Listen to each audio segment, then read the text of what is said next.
Lexus ES 300 айналдарыңызда 2021 жылғы бастапқы бағасы бәрі 6 миллион теңгеден басталып тұрған ES 300 міне.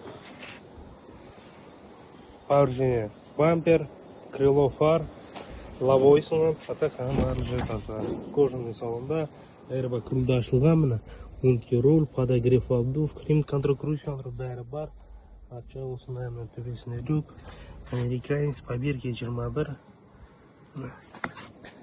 Кімге қызық, бұрындары сөңіздер әдемі осыны темно-синий цветтегі Lexus. Camry 55 назарларыңызда. Чотам, қараңыздар. Такси болған, сразу айтайын сіздерге. Такси Camry 55. Бағасы өте тәтті. 2 миллион 100 мың теңгеден сатып жатыр. Әрқайсысы. Любойына бұрын қоясыздар. Тексереміз, қараймыз, ұнаса аласыздар ағайын. Салон қараңыздар, салон. Полный кожа салон тіктірілген. 6 ступка. Машина оталады, жүреді. Примерно 200-300 километр жүрген. Осындай кілтімен, андроидіменен көре беріңіздер ағайын. Полный химчисткалар жасалған, істелген. Әрбір машина осылай бапталған. Но енді кішігірім косяктар бар. Мысалы енді сәл полировка жасайсыздар, химчисткасын сәл жасайсыздар, майпайларын ауыстырасыздар. Әрқайсына жеке-жеке тоқталып өтем егер сіздер бұрын қоятын болсаңыздар, әрқайсысын көрсетем, от алдырам, тест-драйвын жасап берем. Бұрын қойыңыздар, алға. Нағыз кәріс Hyundai Santara Ұрылмаған, соғылмаған телеверілері полный комплектацияда, полный қараңыздар. Кожа салон, ақ кузов, 14 мың пробег, мультируль, подогрев, модогрев, беспроводной зарядкелері бәрі бар, 7 орынды. Мына таза корейский жазулармен көріңіздер ме? 2024. Мынандай керек болса сайты нәрсесі бар. Жоғарыға мінем дейтін болсаңыздар, ортасы диван, артқы подогрев, шторка, морка бәрі тұрған мына. Үшінші қатар мына. Сәл бет тартып болсаңыздар, өзі мына ашылады. Осылай. Беймарал. Семьясы көп, жанұясы көп, бала шағасы көп, бала шағасы көп адамдар жаза берсін. Артыңғы есігі бәрі электрический. Штатының өзінің керекті дүниелердің бәрі бар қараңыз. Новый бар, бәрі новый. Даже новый, агитушителда новый. Бүкіл дүниенің бәрі новый. Ақшаны бересің, столға қоясың, машинаны береміз болды. Бұрын қойыңыздар, почтамермен полный тексерем, көрсетем, от алдырам. Детальға дейін бәрінен мән берген ғой, мына заводской өзінің бақтар мысалы әйелдердің тырнақтары бейді. Неде? Тырмалай береді ғой машинаны, соны қорғайтын пленка ғой, заводской. Только бәрі бар.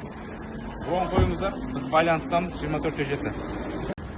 Конкретно негізі бала шаға тасуға машина іздеп жүрсіздер ғой. Мына машина сіздерге ұсынамағайын. 3,5 миллион теңге ағайын. 3,5 миллион теңге 2015 жылы Hyundai Starex-ті негізі Дубай түгілі негізі Америкадан да аламаймыз негізі. Прямой бағамен де. Бұл готовый вариант. Бензин емес, дизель білесіздер, эконом бензиннен де ажи, танка дисклері бар, серебристый металлик түсі, таза корейс, кәріс ағайын. Полный кожа салонда, алдына 3 адам, артына 3 адам, 12 адам сияды ғой. Беймара 12 адам. Затты тасый бересіздер, адамды да тасый бересіздер. Тасымайтын, қандай таситын дүние бар, соны бәрін тасый бересіздер ғой. Ағайын, 2015 механика плюс дизель. Механика болған үшін да еще ажи, дизель болған үшін тағы да 2 ажи. Беймарал осыны қарастыра өтсеңіздер болады. Starex 2015. Сыртқа шығып көрсетпейсіз бе негізі? Мен ешқашан ойламап, негізі маған кәрістер ұнайды деп ше. Мынау Грандеурді көріп, мен реально ғашық болып тұрмын кезінде машинаға. Hyundai Grandeur 2022. Қазақстанда дәл осы комплектация, дәл осы состояние, дәл осы жылы, дәл осындай объемда қозғалтқышта 27 миллион деп тұр ғой. 27 миллион. Біз сіздерге бұл машинаны 2.5 GDI, таза бензин, ешқандай дизель емес, газ емес. Мана кәрісша жазуларымен, корейц. Сіздерге 12 миллион теңге дақтау жеткізіп беруге дайынбыз. Ұрылмаған, соғылмаған. Барлығы оригинал. Мына кішігірім мынандай косягі бар, болды. Кішігірім. Амал жоқ енді, контейнері бедет, болып тұрады ондай нәрсе. 360 камера, лобовой проекция, бәрі көрсетті. Датчик слепой зоны, беспутевой доступ, кожа салон, подсветка, 17 000 километр, подогрев, обдув, беспроводной зарядка, төбесі алькантара ағайын, задний шторка. Ішке корабль ғой, Camry 70-75-80 ұйықтайды мұның қасында бар. Сөзім ашығы. Мен өзім негізі Camry жақсы көретін адаммын. Но мынаны мен айта алмадым бар ғой, мынау бар. Тоже. Camry'ден мықты болмаса, одан кем емес. Мына багажнигі вообще. Огонь мо багажнигі бар ғой. Мына қадашты деймін. Ашамайдым. Кнопкасы рахтет. Ұстауымайды. Енді мұндай машина көрмегеніміз, айдамағамыз. Багажнигіне. Бір сиыр смело ашады негізі. Қазір көресіздер. Қараңыз. Бір сиырдың еті смело ашады ғой. Бір сиырдың еті. Шатты, матты кенде. Жоқ, салт беретін шығар енді. Нақты алам десеңіздер. 12 миллион ағайын. Ол соңғы баға. Сіздер үшін 12 миллион дақтау. Грандейл 2022 кореец, 2.5 бензин, ұрылмаған, соғылмаған. Бұрын қойыңыздар.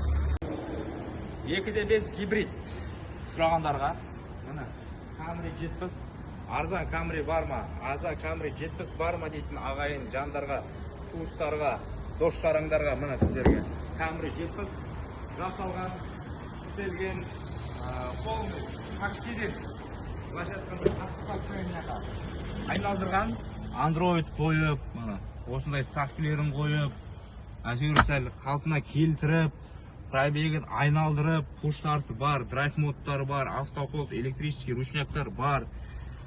Қарай беріңіздер. Болмаса бұрын қойыңыздар. Бағасы өте жақсы, тиімді 3,5 миллион теңге такси Camry жасалған, даярланған. Тек қана ақшасын төлейміз, қасаңа салып жібереміз. Бірнеше штугы бар, арасынан таңдап, қарап, жақсын топ беруге тырысамыз ағайын. Дәл қазір мен артымда ақпараттың жасалынып жатыр. Міне Қазақстанға, болмаса Есенгеге кетіп жатыр машиналардың барлығы. Білесіздер, бүгін 9 сәуір. Керемет. Жолы болсын. Қазір Дубайда, Америкада жолда тұрып қалған машиналардың бәрі кірді де, қазір бағалары өте түсіп кетті. Аукционда, болмаса новый рынокта өткен неге туристер келмейді қазір. Примерно 1-3-4 ай, сезон емес. Так, Toyota RAV4, білесіздер ғой, Toyota RAV4 өте мықты көлік. 2022 жылғы мынау, ағайын. Так, 38 000 дирхамға гринлайн жанып тұр. 38 000 дирхам ол бізде почти 5 миллион теңге, чуть тиын ғана жетпей жағына 5 миллионға гринлайн жанып тұр. Осыған 500 дирхам қосып алып кетуге болатын. 5 миллион примерно 70 000 теңгеге қосасыздар. Осындай состояниеде. Фара алдынан, вампер ауысады, крыло ауысады ағайын. Ол қалған жерлері вроде таза. Белый жемчуг цветте, салон велюр. Так, простой салонда екен, салонда. Бұл көлікті негіз бұлар в основном неге мінеді? Құмға, сондай таутасқа деп арнап мінеді. Бізде қалада мінеді бұны. Полноприводный LE комплектацияда. Осындай вариант шығып тұр. Кімге қызық жазыңыздар, сұраңыздар, қатысып көремін дейтін болсаңыздар, прямой WhatsApp-қа өтіңіздер. Мынаны бүгін жақсы бағаға алып қаласыздар. 6 миллион 400 000 теңгеге мына көлікте гринлайн жанып тұр. Осыған 70 000 теңге қосып, талас болып кетпесе алып кете бересіздер. 2019 жылғы бұл бізде Chevrolet Tahoe ағайын. Так, V8 дейді. Қанша болады бұл V8 болса? Примерно 5-7 сондайға бәрін қараңыздар. К1500 LT комплектация 211 000 миль пробегі бар. Осындай қара түсте. Дайын тоже варианттардың бірі. Tahoe деген білесіздер ғой, өте мықты көліктердің бірі. Президентский.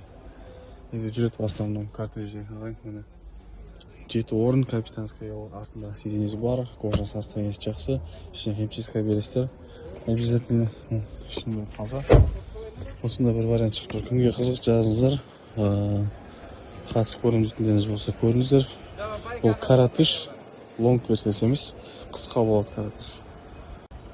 Ford Expedition деген автокөлік 2018 жылға 4,5 миллионға старты бағасы басталып тұрған ағайын. Бұл бізде так 183 000 миль пробег жүрген. осындай қара түсте готовый варианттарымыздың бірі екен.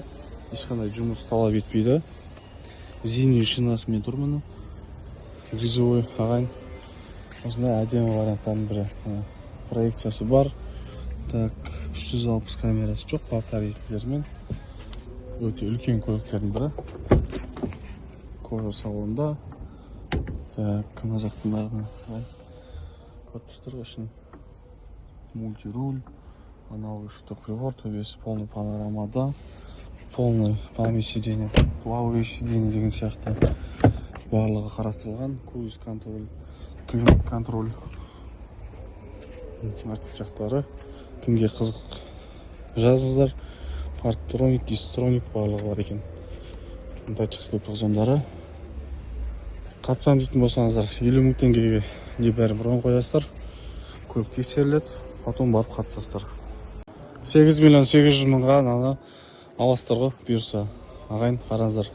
Бұл бізде Mercedes-Benz GLC 300.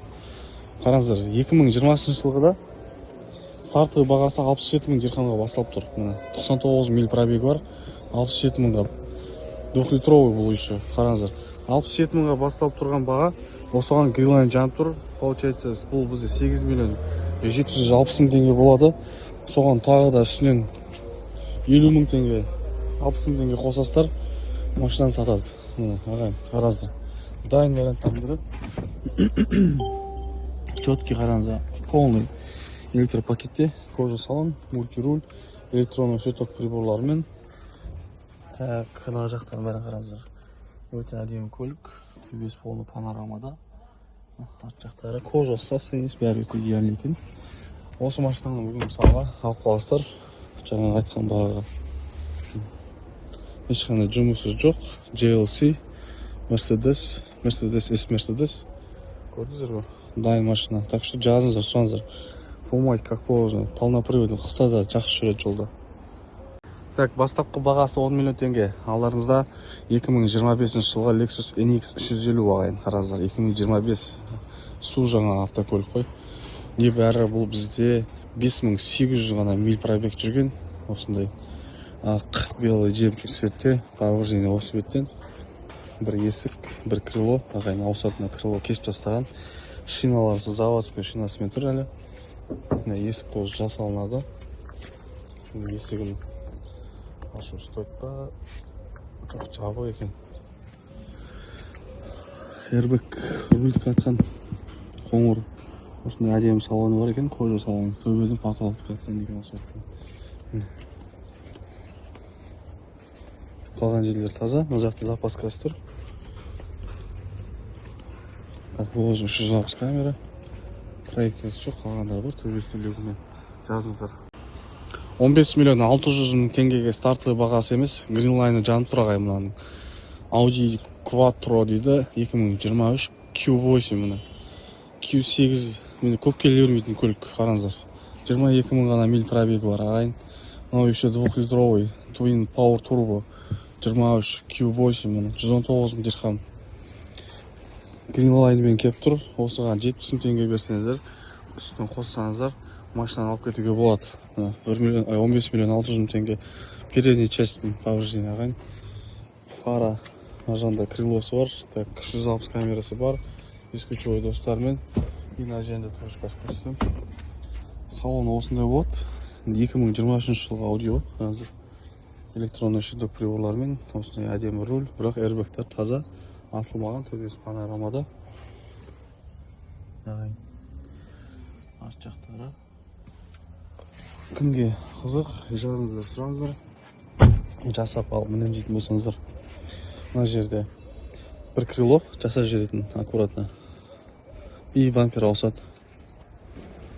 Полноприводный Quattro. Quattro Audi емес дейді. Так что көріңіздер. 6 миллион ағайындар, қараңыздар, Greenline сатылады. 2014 Forerunner ағайындар. 4 Runner мына қараңыздар. Серебряный цветтегі 6 миллион теңге сатылады деп Greenline дейді ағайындар. Вейлер салонымен, мультируль автомат коробка, airbagтар таза ағайындар. 7 орынды. Бирка 2014 алтыншы таза американец ағайындар, ешқандай марап емес. Қараңыздар, Greenline 2014 енді 167 жүрген екен. 2014 әдемі негізі ағайындар. Почти готовы бар міне қараңыздар. Просто акузовы жақсылап бір калибровка етесіздер. Ішіне бір жақсы химический керек болды міне қараңыздар. Форумда сол үшін жандар жазсаңыздар болады міне. 6 миллион сатылады. 3 миллион 300 мың теңге стартовый ценасы қараңыздар. 2020 жылы Kia Telluride автокөлігі. Ағайын, міне пробег бұда жазылған ба, жазылмаған ба? Пробег 146 мың миль екен. 308 литрлі. Осындай ашық көкшіл цветте екен. Машинамызда повреждениесі ауыр емес. Полный лоб тонировка. Қара салон, кожа салон ағайын. Кожасы сенесі өте жақсы. Осындай бір вариант шығып тұр. Капитанская сиденьесі бар екен. Төбесінде люк дегендей.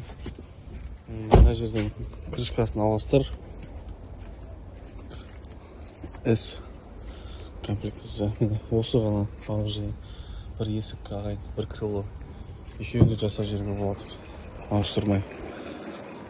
Қызық болса, бүгін WhatsApp-қа өтіңіздер. 2024 тундра 13 миллионнан басталып тұр ағайындар. Қараңыздар, 13 миллион теңгенің стартовый бағасы басталып тұр. 2024 ағайындар, қараңыздар.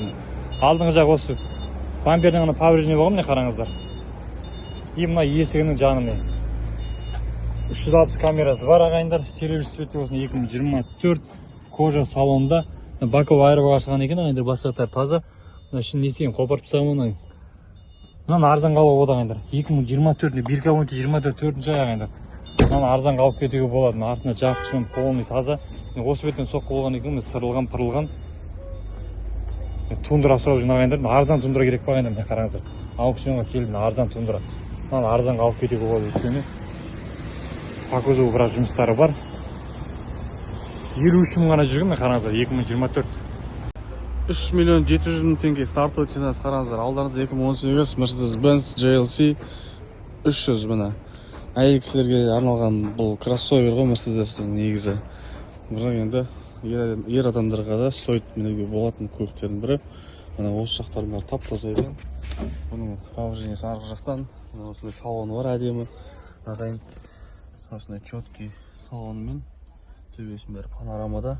Аналоговый щиток прибор, мультирульдары бар, сондай джойстиктары бар. Ағайын подогрев, обдув деген сияқты. Обдув жоқ екен, подогрев қана екен. 3 положение память сиденьесімен. Ағайын осындай әдемі жақсы бір вариант бар екен. Формат как положено. Бұл бізде 186 мың миль пробег жүрген. Ағайын Redline. Бұл енді Greenline емес. Осындай мелочтарын албеттен. Мына жақтан әжептеуім сырылған жері бар. Жасалынатын дүние темір. Ағайын бізде әжептеуім бағада тұрады бұлар Қазақстанда. Так что көріңіздер. Қатыс көрем дейтіндеріңіз болса прямой WhatsApp-қа жазыңыздар, сұраңыздар. Suburban ағайындар, 2021 Suburban 10 миллион теңге сатылады ағайындар. Қараңыздар, 2021 10 миллион теңге Greenline сатылады деп тұр. Лобовой проекция, 360 камера. Осы бетіне сырылған екен, қараңыздар ағайындар. Бесключевой доступ, кожаный салон. Осы баковый айырбаг ашылған міне. Лобовой проекциясы міне. Рычаг осы жерде мына. 7 орынды панорама, ортасы капитанский ағайындар. Бирка бойынша 2021 таза. Қараңыздар, Suburban сұрап ағайындар жазсаңыздар болады міне. 10 миллион теңгеге сатылады деп тұр ағайындар. Greenline.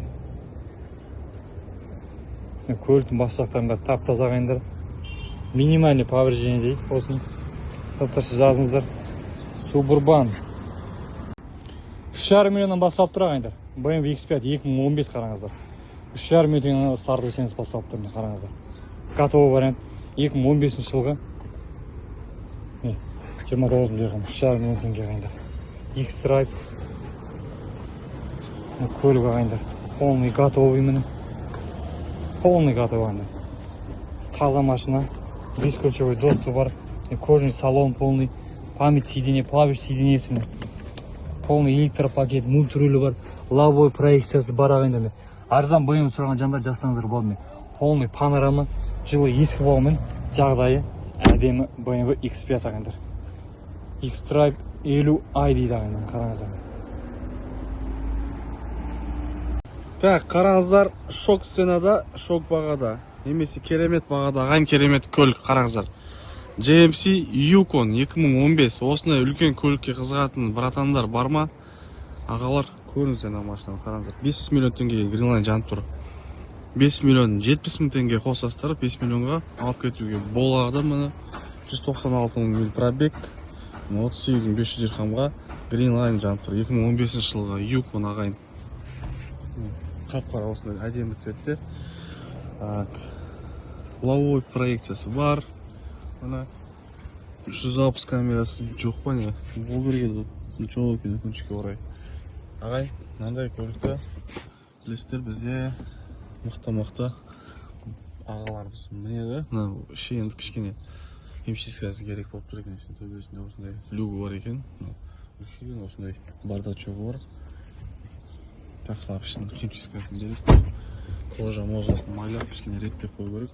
Арт жағы капитанская сиденье. Үшінші сиденьесі бар. Телевизор бар. Ана төбесін кішігірім. Қалған жерлер таза. Главный сүйегі таза. Главный міне родной окраста. Сондай сырт жақтан особо влажение керек емес. Бескучевой достармен. Денелі білесіздер ғой, жақсы комплектация. Так что, кімге қызық жазамыз, сұраймыз. 55-ші номерде бүгін кешкі ойнататын варианттардың бірі. Арзан вариант іздеген болсаңыздар, осыны көруге болады міне. Өте дерсі көрінетін көлік. Мыналардың мияш па мыналардың? 8 миллион 400 мың сатылады деп мен санатан ағайындар. Greenline дейді. Қараңыздар 2025 полный комплектация дейді. 5600 жүрген 8 миллион 400 мың сатылады дейді. Inline екен, inline. Повреждение осындай енді қараңыздар. Қызықтырса жазыңыздар, inline саната келді. Сатылады дейді. Greenline жанып тұрмын қараңыздар. Полный электропакет, кожаный салон, айырбактар таза екен. 5600 жүрген. Состояние әдемі екен, полный панорамасымен. Қызықтырса жазыңыздар ағайындар. 2025 пирка бойынша 25 март дейді ағайындар. Пирушка төлемейсіздер, пирушка мақтыңы төлейсіздер болған. Растамашқа өтел төлейсіздер болды. Қазақтың аласыздар.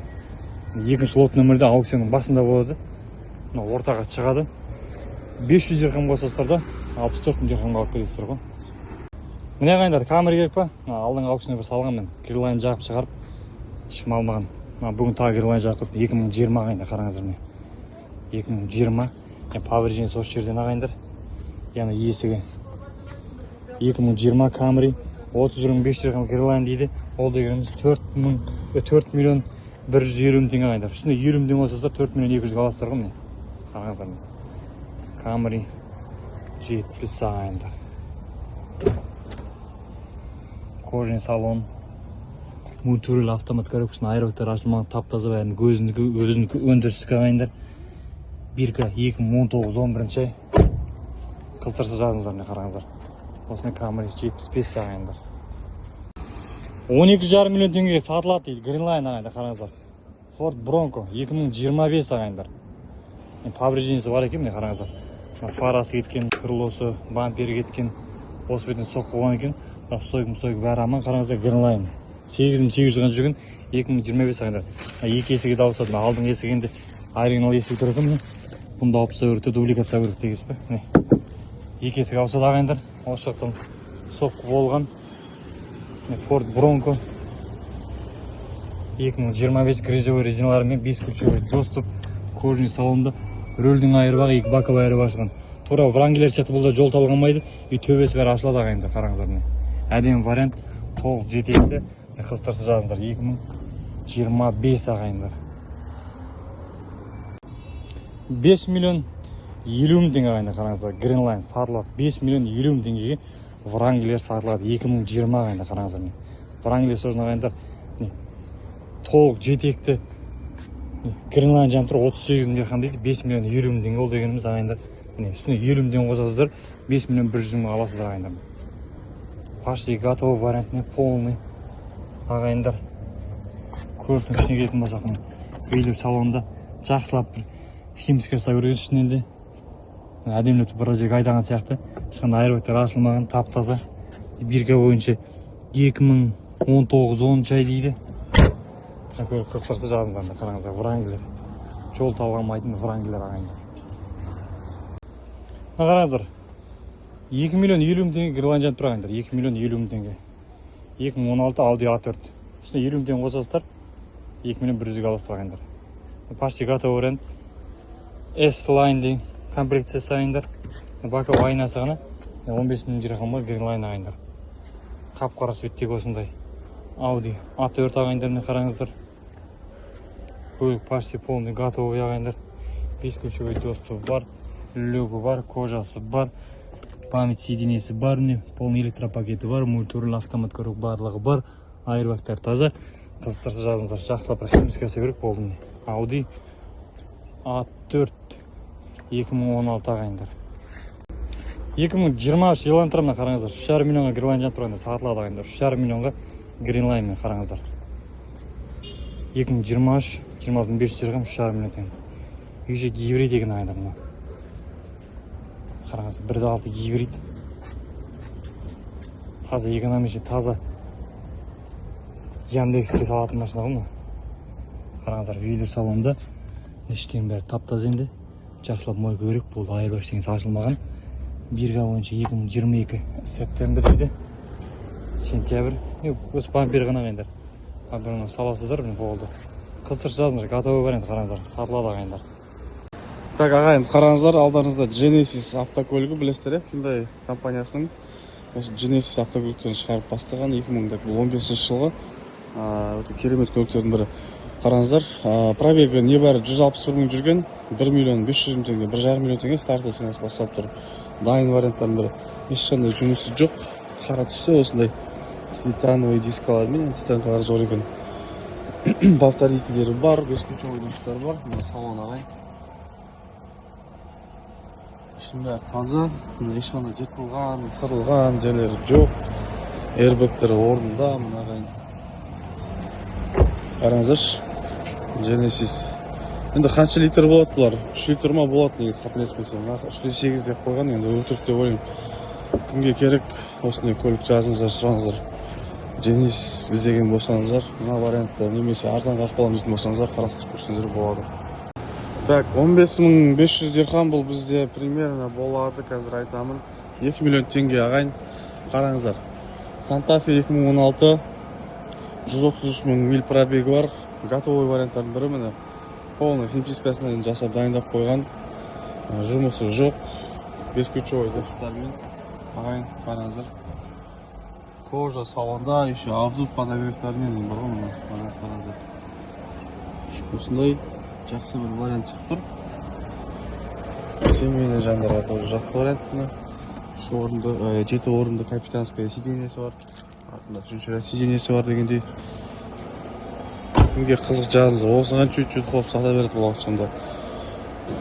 Қатысып көрсеңіздер болады. Осы Santa Fe'лер тоже удачно шыққан варианттар. 5 ключевой доступ, повторитель, датчик слепых зон. Кімге қызық жазыңыздар, сұраңыздар. Мотоциклдар керек па ағайындар, міне қараңыздар. 830 мың теңгеден Honda, Kawasaki, это бір Honda. Оған енді түр міне қараңыздар.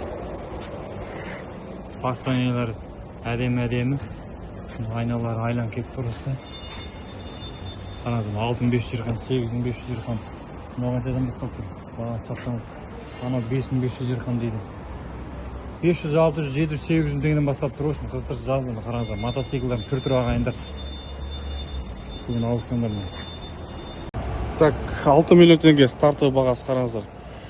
2025 ағайын. Nissan Rogue қараңыздаршы. 2025, 2600 ғана миль пробег жүрген. Осыдан ардагірей цветте.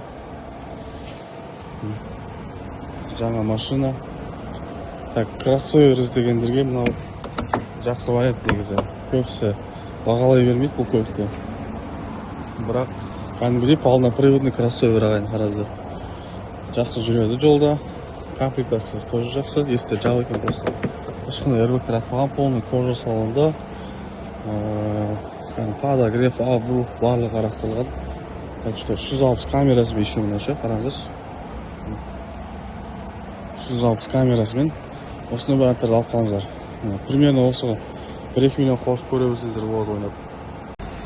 GMC Acadia 2025 ағайында қараңыздар, 11 миллион теңге старты бағасымен. 2025 жылғы GMC Acadia деген автокөлік ағайындар. Үлкен көп сұрау жинағын жазсаңыздар болады. 360 камерасы, 5 ключевой доступ ағайындар. Шибрақ простой екен, велюр салонда міне. Новый, лавой проекция, мультируль, автомат коробка барлығы бар ағайындар. Қараңыздар, рычагтар жанында міне, жет орынды міне, тап-таза ештеңесі ашылмаған, шашылмаған. Полный 5 ключевой доступ міне қараңыздар. GMC Acadia ағайындар. Көлік готовый ағайындар, қыздырып жазыңыздар міне. Үлкен көп сұрау жүрген ағайындар. Әдемі осындай вариант келді.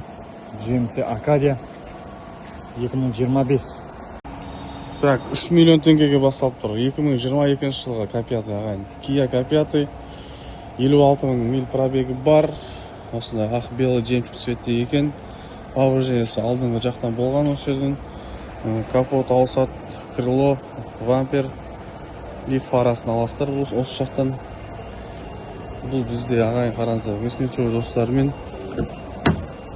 Салон кожада, как положено. Рульдің airbag атқан, қалған жақтар таза. Драйв мод, автоход, подогрев, барлығы қарастырылған. Артқы жақтары.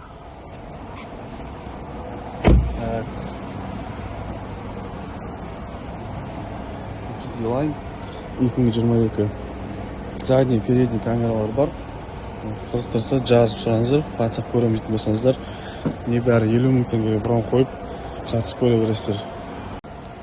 4,5 миллионнан баса қойып тағында мына машинаны. Біреудің айдап жүрген машинасы екен міне. Базардан сатамай, былай сатамай, аукционға келген номерімен тұр, міне қараңыздар. 2015 Nissan Patrol ағайындар, міне қараңыздар. 4,5 миллионнан бастап тұр. Nissan Patrol сұрап жүрген ағайындар жазсаңыздар болады міне. Қараңыздар, 2015 жылғы әдемі осындай Patrol келді. 5 ключевой доступ міне. Қызыл түстегі салонымен ағайындар, кожный. Мультирульіне қараңыздар, автомат коробка ішінде барлығы бар. 7 орынды, үші деген тап-таза ағайындар. Көлік қыстырып жазыңыздар, қараңыздар. Nissan Patrol таза жол талғамайтын көлік ағайындар. Таза жол талғамайтын номермен тұр. Platinum дейді ағайындар. Platinum деген білесіздер, ең жоғары комплектациясы. Бампер мына жер шығып кетіпті. Қараңыздар. Әдемі вариант ағайындар. Қыстырып жазыңыздар міне. Nissan Patrol. Hyundai Tucson 2019 қараңыздар. 2,5 миллион теңгеге старттық бағасы басталып тұр. Бұл бізде 90 мың ғана миль пробег жүрген готовый варианттардың бірі. Осындай аппақ түсте. Белый жемчуг деп айтады. 5 ключевой достары бар. Есіктері өкінішке жабық.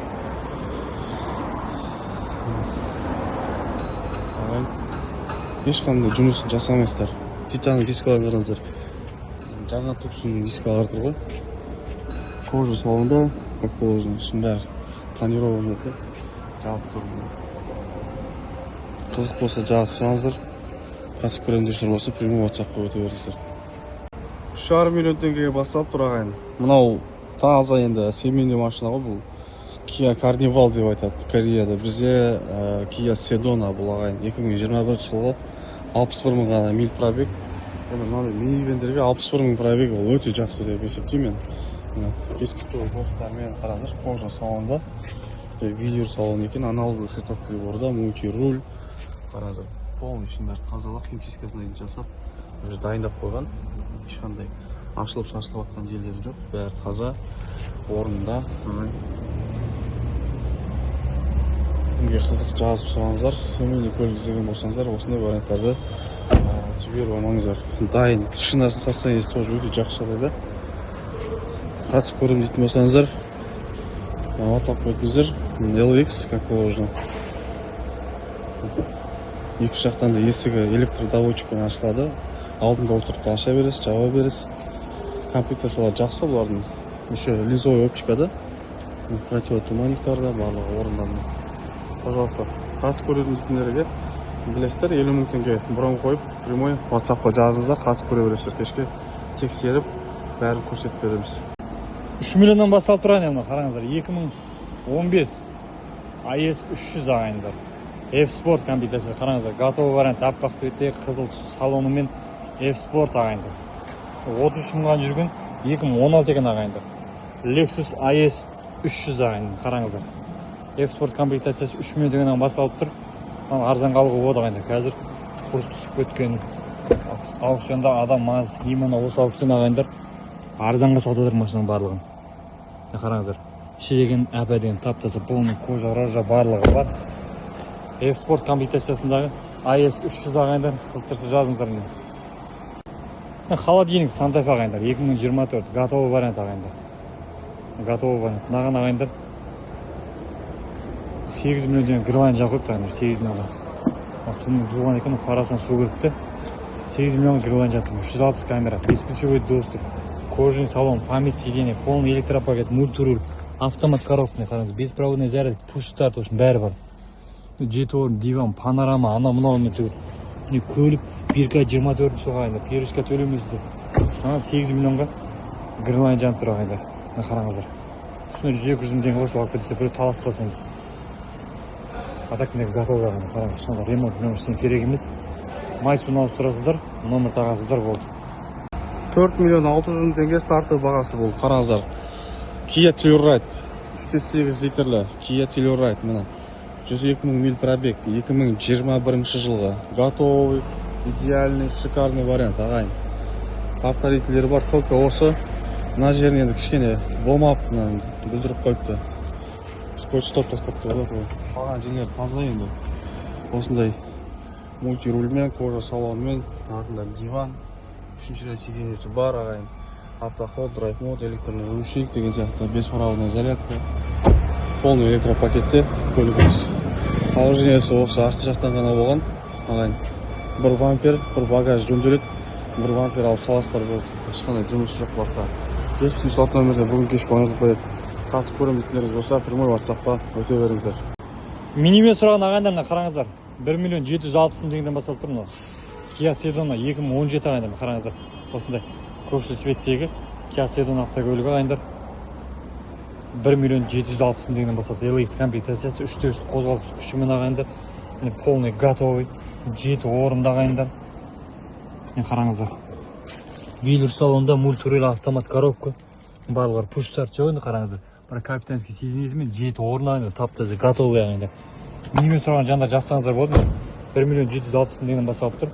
Примерно бір 2 патология 2,5 миллионға алуға болатын минивендеріне қараңыздар. Көлік қыстырса жазыңыздар ағайындар. 7 миллионнан басталып тұр ағайындар. Toyota Sienna 2022 2.9 гибрид ағайындар. 7 миллион теңге бастап қойғасында. Повреждение осы крыломен есік қанында қараңыздар. Крыломен есік қанында. Мына жерде кішкене сырылған жасау келеді. Қараңыздар. XLE 2.9 гибрид ағайындар. Басшақтан бәрі тап-таза ағайындар. Көлік қыстырса жазыңыздар. 2022 жылғы. Осындай XLE комплектациясындағы Toyota Sienna ағайындар. Кожа, рожа, полный тап-таза ағайындар. 7 орынды міне қараңыздар. Состояние идеальный. Бирка бойынша 2020 10 ай дейді. Мына вариантты жұлып алуға болады. Ең осы режимде кішкене майысқан жері бар екен. Басқа жақтар таза. 22 бирка 20 қыстырса жазыңыздар ағайындар. Суперчарджер қараңыздар 2015 ағайындар.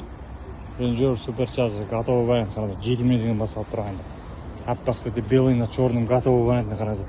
Supercharger деген білесіздер. Range Rover'дың именно осы көліктардың ең патолог комплектациясымен қараңыздар. Көлік готовый, бесключевой доступ, 360 камера, кожаный салонный, память сиденья, полный электропакет, клавиш сиденьесі ағайындар. 111 ғана жүрді, 2015 жылғына қараңыздар, әдемі ағайындар. Панорамасымен состояниесі идеальный болып тұр. Қыстырса жазыңыздар ағайындар. 2015 Supercharger 7 миллионнан басталып тұр. 8,5 алуға болады ағайындар. Құтты болсын. Range Rover HSE 2020 жылға ағайын 11 миллион 700 мың. Өте тиімді бағамен алдық. Ровно бір ай бұрын бұл машиналарды біз 15 миллионға, 16 миллионға алатынбыз. Сіздер елестетіңіздер. 2020 дәл осындай 11 миллион 700-ге. Готовый вариант, дайын вариант, полный комплектацияда. Линзалық фары, лобовой проекция, 360 панорама, сөзсіз бар. Салон, полный кожа салонымен 11 миллион 700 мың теңгеге өздеріңіз баға беріңіздерші. Стоит па? Өз бағасына? Әрине стоит. Білетіндер енді білет, өте арзан дейді.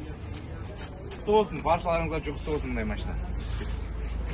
Мынау машина мысалы қазір ойнайын деп жатқан едік, от алған жоқ ағайын. От алмайтын машиналарды, өзі келіп жүрмей қалған машиналарды ойнамаймыз ағайын. Мысалы осылай жүріп келсе, қатысамыз, ойнаймыз. Егер осылай вилкамен көріп, на носилках алып келіп жатса, вилкамен көтеріп алып келсе, онда алмаймыз ағайын, қатыспаймыз. Вроде повреждениясы жоқ, но машина от алмайды. Рисковать етпейміз, может моторын ауыстырасың, может коробкасын ауыстырамыз дегендей. Рисковать етпейміз. Сіздерге мощный, сочный вариант тауып қойдым ағайын. Осындай грозный джип Wrangler 2018 жылғы 5,5 миллион теңгеге қазір сатылғалы жатыр. Хозяин тұр, саудаластым, окончательно бағасы, Дубайдағы бағасы 5,5 миллион теңге ағайын. Қараңыздар, осындай үлкен грязевой шина, не деген титанкілерменен, асты биік, су, тас, құм, еш нәрсе қарамайды. Ешқандай airbagтер атылмаған ағайын, қараңыздар. 3/6 қозғалтқыш көлеммен, 2018 жылғы таза, төбесі ашылады, автомат коробка демені, 4 ВД, 6 цилиндр, 7 цилиндр, 6 цилиндр, 4 есік, запаска десеңіздер, запаска, диска десеңіздер, диска, артында кішігірім майдушы запчастар бар, кішігірім ғана вложение керек, артыңғы мысалы, боковой, задний крылосын қою керек деген сияқты, в основном таза деталь установка, алдыңғы крылосын дегендей, жақсы баға біз саудаластық сіздер үшін, 5,5 миллион теңге, бұндай баға болмаған 2018 жылғы, тем более 3/6 ешқандай airbagтері атылмаған, асты биік, дополнительный освещениясыменен Jeep Wrangler. Қараңыздар ағайындар, 2021 Sonata 830 мың теңгеден басталып тұр ағайындар. Аукционда бастапқы бағасы 830 мың, лобовой ішіне бір тас деген міне. Қараңыздар, Nardagri светте 2021 Вейлер салон, автомат коробка, автоқол, драйв мод, мультирулі бар. Пуштар жоқ екен, кілтпен екен, төбесіне кола шашыраған ба бірнәрсе. Машина airbagтары таза. Мына жер кіріп кетті. Пластмасс бампер, поқат шығаруға болған. Повреждение мына алдыңғы оң жақ бұрышынан болып ағайындар. Оң жақ бұрышынан бамперінің фара, крылос жоқ ауысады ағайындар. Бамперін жасауға да келеді, пластмасс деймін, 9 жібер. Телевизор ұлан жүрген барлығы аман. 96 жүрген 2/5 ағайындар, қараңыздар. 6500 жүрген 830 мың теңге ағайындар. Қызтырсы жазыздар. 2 миллион 400 мың теңгеден басталып тұр ағайындар. 2024 Toyota Prius ағайындар. 2 литр гибрид. Таза экономичный көліктердің бір ағайындар, қараңыздар. 19 мыңнан жүрген 2024 жылғы Prius гибрид серебряный цветте осындай. Prius деген автокөлік. Өте кішігірім. Мына бетін біраз есін шығарып жіберді. 2 есік ауысады міндетті түрде. Қараптар бәрі салмай қараңыздар. Стойк барлығы боковой airbag атқан. Басқалар таза автомат коробка. Өзімен штатный мониторы, салон бөлек. Білесіздер өз ерекше 2024 12 ай ағайындар. Перышка төленбейді. Крыло бампер ауысады ағайындар, қараңыздар. Өте арзан қалуға болады еще. Таза экономичный, қазақ нөмірге аз сума кететін көліктердің бір ағайындар. Жол талғамайтын Jeep Wrangler ағайындар. 2024 2 литр қараңыздар. Толық жетекті 28 мыңнан жүрген. Бастапқы бағасы ағайындар 4 миллион 400 мың теңгеден басталып тұр ағайындар. 2024 қараңыздар. 4 миллион 400-ден басталып тұрған осындай Wrangler мен пластмасс бампер жағында төбесі салынады. Қараңыздар, airbag атқан, боковой атқан екен. Бәрін осы жақтан табуға болады. Бирка 2020 11 ай екен ағайындар. Мұнан арзан қалуға болады енді. Грязевой резиналармен запаскасымен тұр ағайындар. Бір крылосы, боковой емес, 2 крылос жоқ. Қараңыздар, капотын бұрыш кеткен, бір фарасы. Осындай повреждениемен жол талғамайтын Wrangler ағайындар. Қызықтырса жазыңыздар. Так, Toyota Camry іздеген жандарға қараңыздар, осындай бір вариант шығып тұр. SE комплектацияда 2/5 2020-70. Бұл бізде 140 мың жүрген ағайын. Мынау реальный бағасы қараңыздар 23500 дирхамға басталып тұр. Бұл 3 миллион теңгеді бізде. Примерно осыған плюс-минус қосып ойнап көре бересіздер, потому что қазір машина өтіп жатқан жоқ, бер жеріп жатыр, реально бер жеріп жатыр. Так что Camry аламын дейтін болсаңыздар, қазір осындай варианттарды қарастырып көруге болады ағайын. Міне кожа салонда, S комплектация, полный электропакет. Еще осындай, бұның төбесінде люгі ғана болады, панорама емес, и потолоктың airbag'ымен боковойлар атқан. Бұның основной положениесі осы жерде міне ағайын, артқы жақтан болған. Аккуратный ПДРмен тағып жасап береді. Ол бана қатты неге жатпайды, бұл ходовой частьтің бәрін қарап береді. Вампер ауыстырасыздар желательно, или тіктіртіп жасап жібересің. Енді вампер жасап жібересің дұрыс деп ойлаймын, жалпы өзім оған шығындалмай. Так что көріңіздер. Осындай бір вариант бар, сүйегі таза родной окраса, 140 000 миль пробегімен. Ал бәрі біраз мүмкін сайыстырға Camry жүріп береді.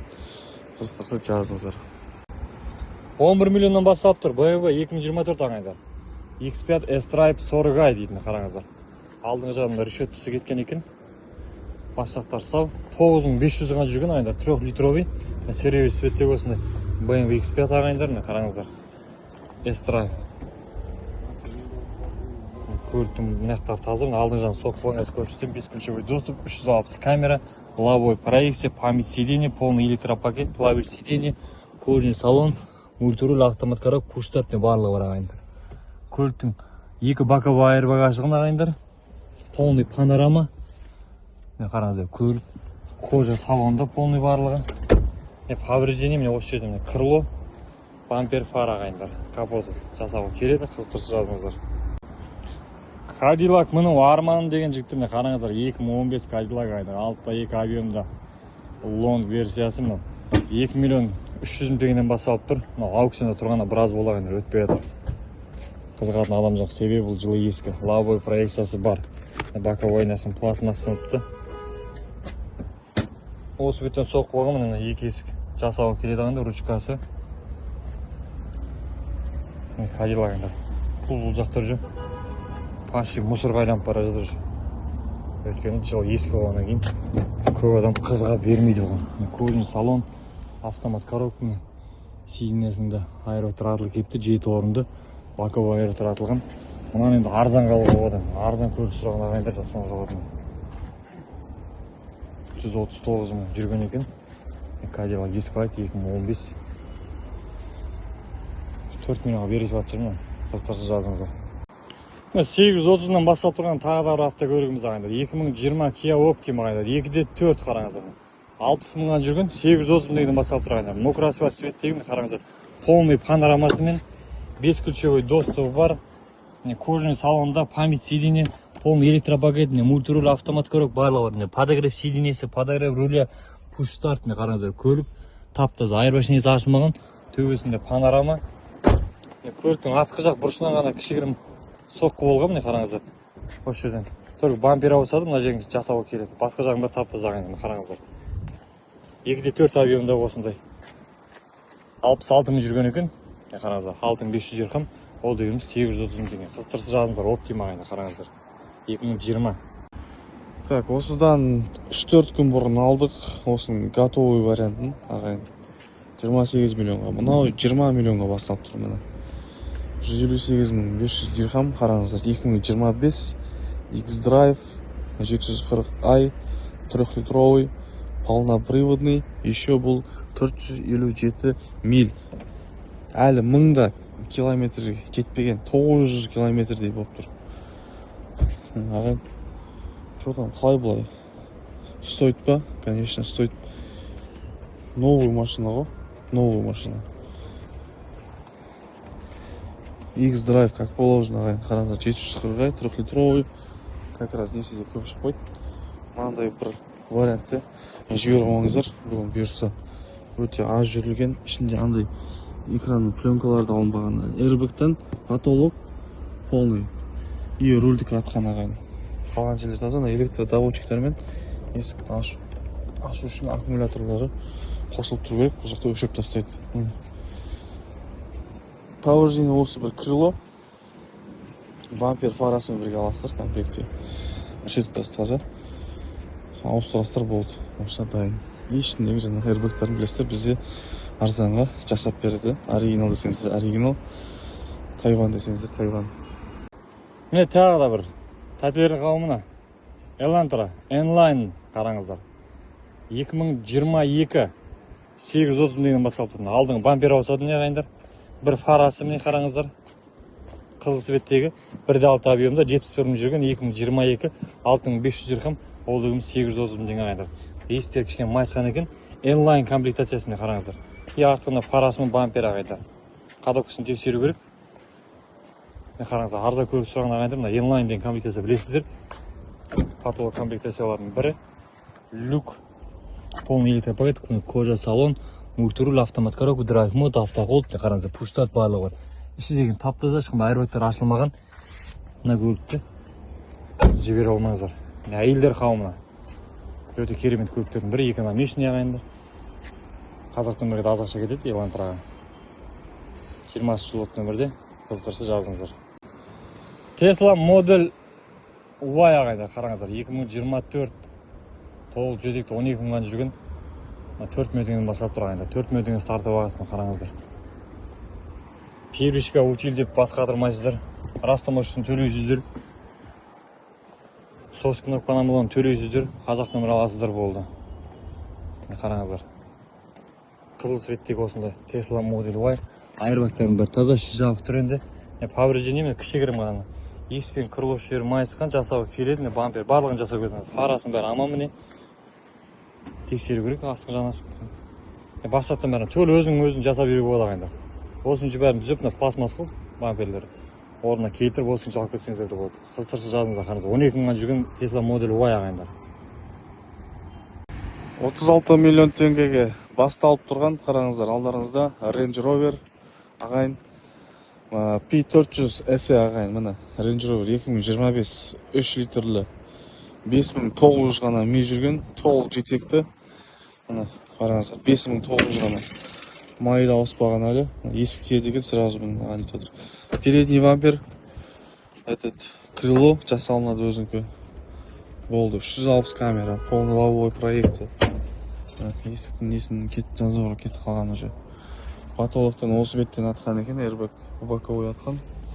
Алдыңғы жақтар таза, мына проекция барлығы бар. 2025 шикарный варианттардың бірі. Қазақстанда кемінде 80-90 миллионға аласыздар бұны. Одан да қымбат. Ина крыло сырылған мұны. Жасалынатын жері осы. Мына беттер таза, мына ағайын. Мына беттен бері таза. Осындай әдемі варианттардың бірі бар. Ақ түс, қара түспен жанастырылған. Қызықтырса, WhatsApp-қа өтіңіздер, сұраңыздар, жазыңыздар, өздеріңіз келіп ойнасаңыздар да болады.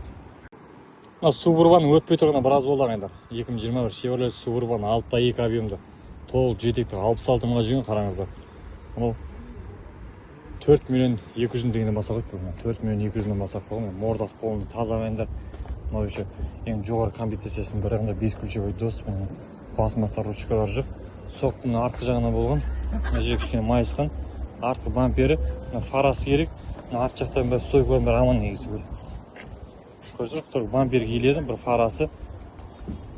Яғни ұсақ пластмастар бар. 360 камера, 5 ключевой доступ, лобовой проекция, полный электропакетный, кожаный салонда, міне қараңыздар. Лепесток барлығы бар екен, қараңыздар. Скоросты бұл мына жерде болады.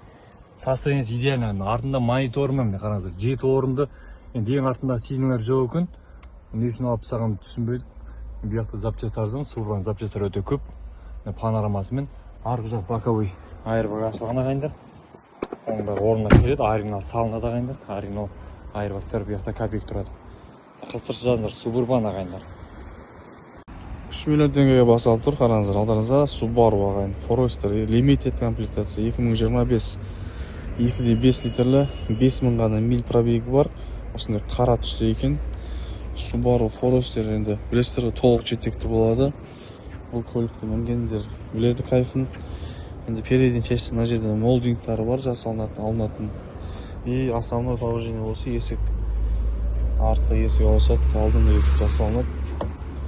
Есіктер жабық екен. Симметриал деген ағайын, Subaru симметриал комплектациясы жақсы. Набеттер таза мұны. Осы бір есікпен бір несін бұйырса жасап мініп кетсеңіздер болады. Мына кожа салонда, как положено. Электропакет. мультируль, алдыңғы жақтың airbag'тардың бәрі таза, боковой ар жақтан и полный потолокты қатқан екен. Ағайын төбесінде люгімен как положено. Кімге қызық жазыңыздар, мына өзінің заводской шиналарымен тұр, шыққан күйінше. Әлі тесілмеген, ауыспаған. BM семер қараңыздаршы. 750i M Sport дейді ағайындар. 4x4 қозғалыс күшімен ағайындар. 2015 жылғы 350 дүйінен бастап тұр ағайындар.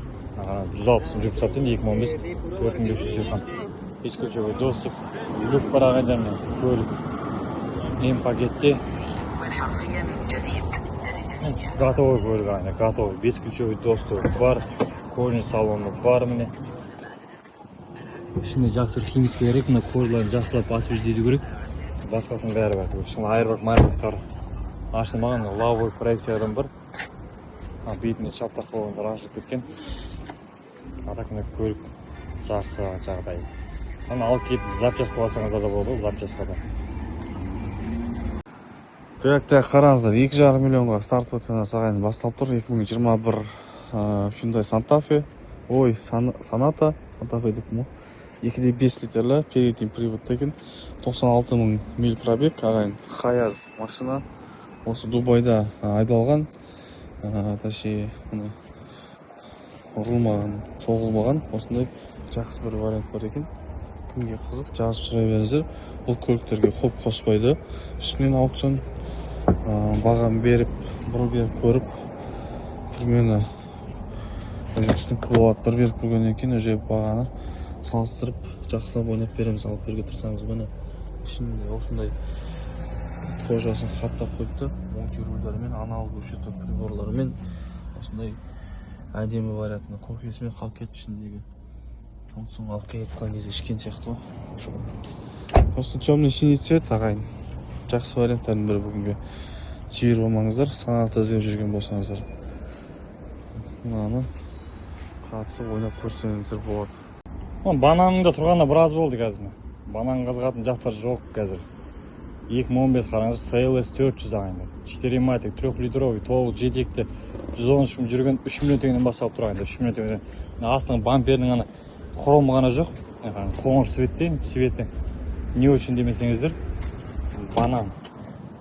Кожаный салон, память сиденье, плавающий сиденье, мультируль, барлығы бар ішінде. Тап-таза айырбаттерсеңіз ашылмаған. Жақсылап бір ішінде химический жасау керек. Кожаларын әдемілеп. Банан сұрожын жақсаңыздар болды. 3 миллион теңгеден басталып тұр. Мұнан ағайындар 4 миллионға бере салды. Өткенді қазір курс өте түсіп кетті. Дирхамның теңгеге шаққандағы курсы 125-ке түсіп қалды ағайындар. 150-ден 125-ке түсті. Бұл өте керемет шанс машина болған. Теңгеге шаққанда арзан болды. Сол үшін жұлып алыңыздар бананды. Так, Mercedes-Benz GLE 4MATIC ағайын. Қараңыздар, 350 2025 2-литровый Twin Power Turbo. Ағайын, осында белый демчик цветте. Передний частьтен повреждениясы бар. 360 камера, проекция, панорама барлығы бар. Алдынан жақсы бір удары бар екен. Көріңіздер. Өте жақсы баға, қымбат баға тұрады Қазақстанда. Мұна бізде 11 миллионға басталып тұр. Плюс-минус қосып ойнап келесіз, алып береді балдар. Осы жерін жасайсыздар ғой, енді крылосын аласыздар, есіктің бұрышын жасалынады, капотын бұрыш жасалынады, немесе ауыстыр десеңіз де ауыстырып береді. Бампер комплекті алынады, аржандағы фарасын аласыздар болды. Мына беттерін бір таза. Зато бұл 2025 жылы GLE ағайын. Қараңыздаршы. Салоны бәрі ұйқыда бұның.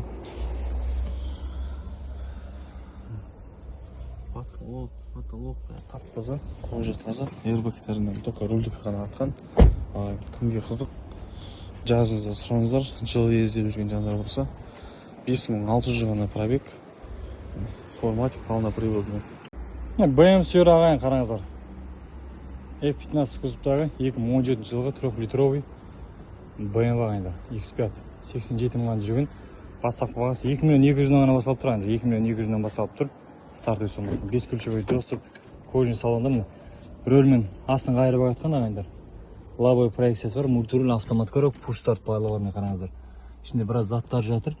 Боковой айырбақ ашылған екен. Қап-қара цветте болсын, X5 ағайындар. Арзан сұрап жүрген ағайындар жазсаңыздар болды қараңыздар. мына көлікті арзанға алуға болады енді. Ұсақ түйек жасайтын жерлері бар. X-Drive 35 ай 2017. Оны арзанға алып кетуге болады ағайындар.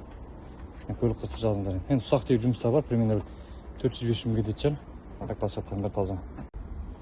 3 миллион 600 мыңнан бастап тұрады Санта-Фе, Холодин Санта-Фе 2025 ағайындар. 3 миллион 600 мыңнан бастап тұр.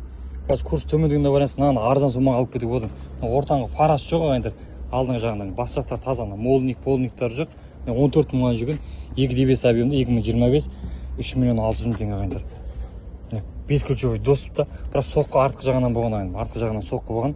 Артқы бампер салынады. Багажын жасауы келеді ағайындар. Багажын жасауы келеді. Астыңғы жағын көрсетуге тиін. Астыңғы жағын ішіне кейсін майыс бағына ағайындар, бампер салыстыры болды. Мына крылосы кішкене майыс қана қараңыздар. Есігі, есік міндетті түрде ауысады. Боковой ручкасымен айнасы жоқ. Кожаный салонда ағайындар. Айырбактар таза, ашылмағанмен айырбактар полный таза. 7 орынды.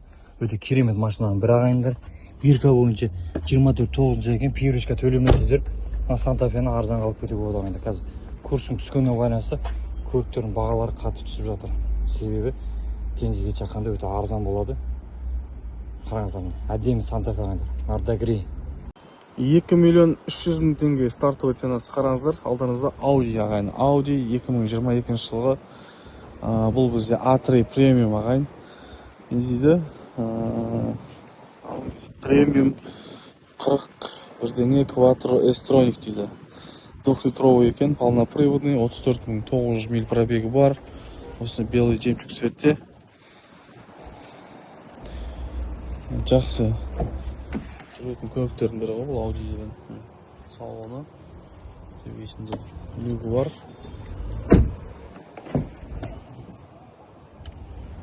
Көріңіздер, Audi іздегендер осыны A3-ді вариант ретінде қарай алсаңыздар, бүгін кешкі аукционда қатысып көрсеңіздер болады.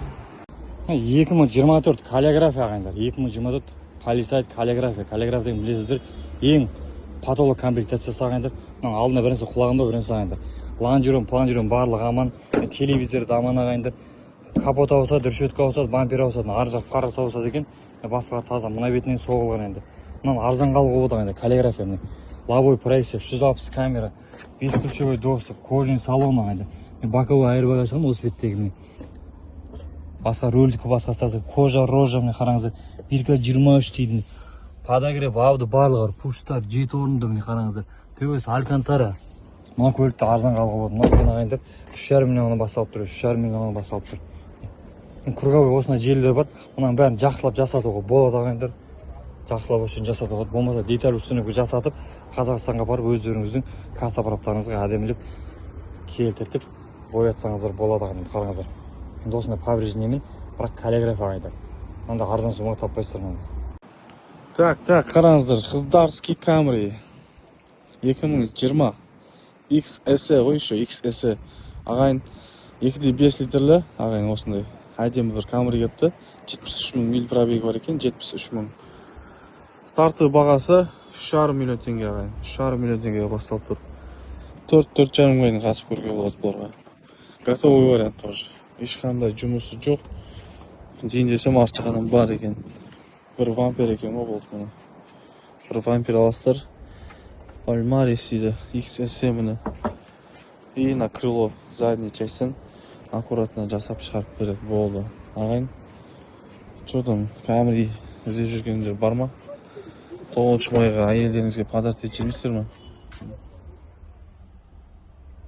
Мен сондай бір әйел досым бар, әйелін қатты жақсы көреді. 7 мартта да 9 майда да подарок жасай береді. Сондай бір атамдар болса көріңіздер, жақсы вариант екен. 1 миллион 800 мыңнан бастап тұр 2020 Kia Sorento ағайындар. Sorento S деген комплектациясы ағайындар 2022 екен, 50 мыңнан жүрген. Қараңыздар, қызыл цветтегі. Енді әйелдер қауымына көбінесе мынау ағайындар. X-Line қараңыздар, ключевой доступ, кожаный салон, айырбаг атқан, айырбаг ауысады ағайындар, 70.169-ға жүрген. Арғы боковой 7 орынды полный панорама міне қараңыздар. Автомат көріп пуш-старт барлығы бар. Көлік алды, сол жағы, арт жағы бәрі тазаны толық жетекті ағайындар. Соққы, оң жағы да таза ағайындар. Мына бұрыштан ғана болған ағайындар. Фарасы мына жер кетті фарасы ауысатын решетті заман. Бампер мен фараған оғайындар, міне қараңыздар, бампер мен фарағаны. Мына вариант жібермеңіздер ағайындар, әдемі вариант. Осы басқа осы спорттөз деген көліктегі бағасын түсірмейді екен негізі.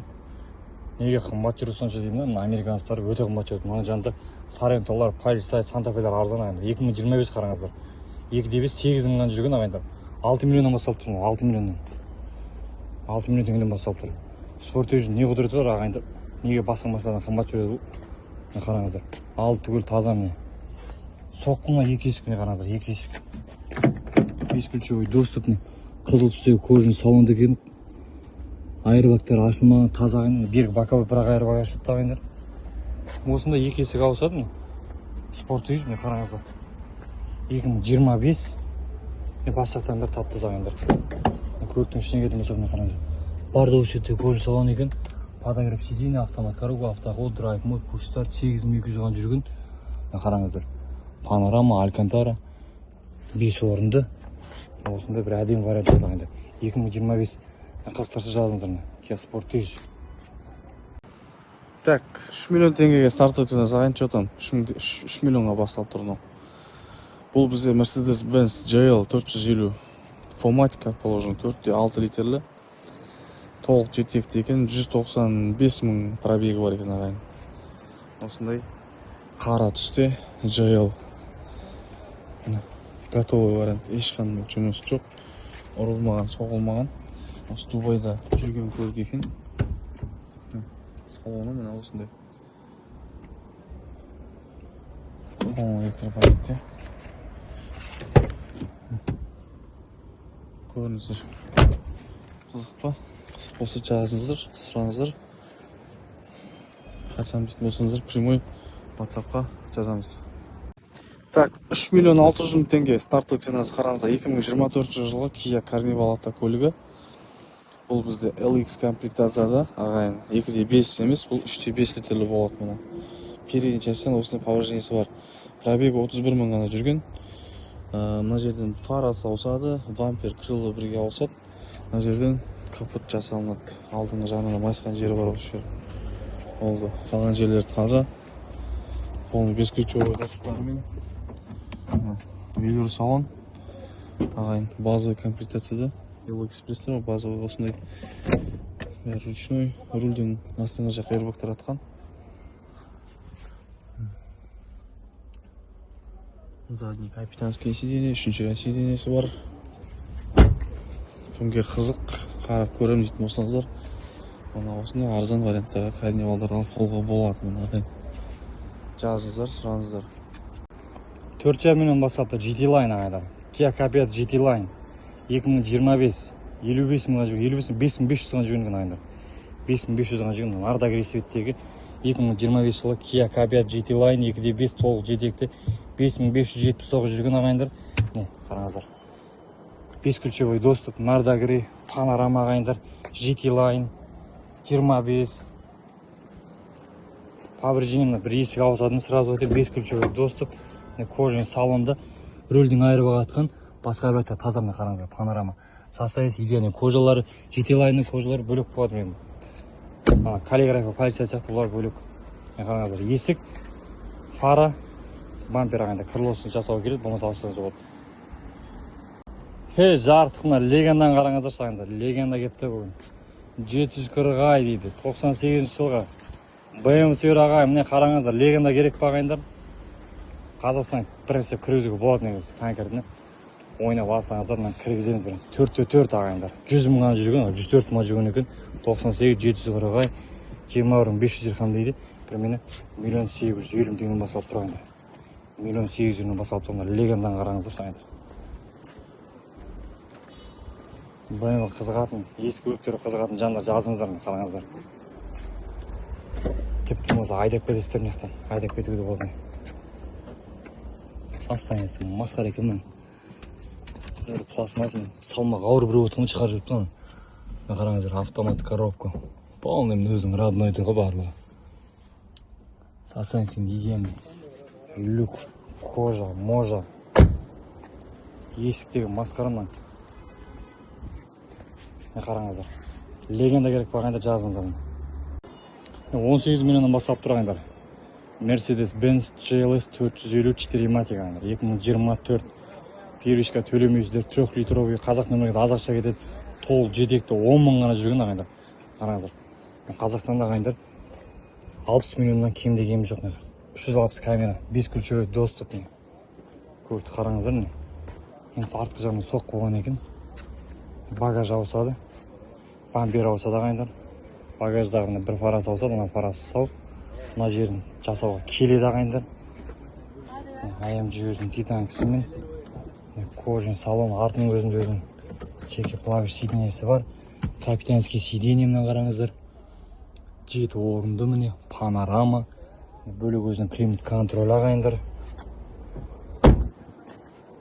Алдыңғы жағы қараңыздар. Память сиденье, подогрев, обдув барлығы бар ағайындар. Қараңыздар. Состояниесі әп-әдемі. Идеально қараңыздар. Мерс ағайын жасаңыздар болды. Мына мерсті әдемілеп алуға болады. 2029 ай екен. Әдемі вариант ағайындар. 2024 модель. Мына спорт динамик Қазақстан қанша тұрды ағайындар?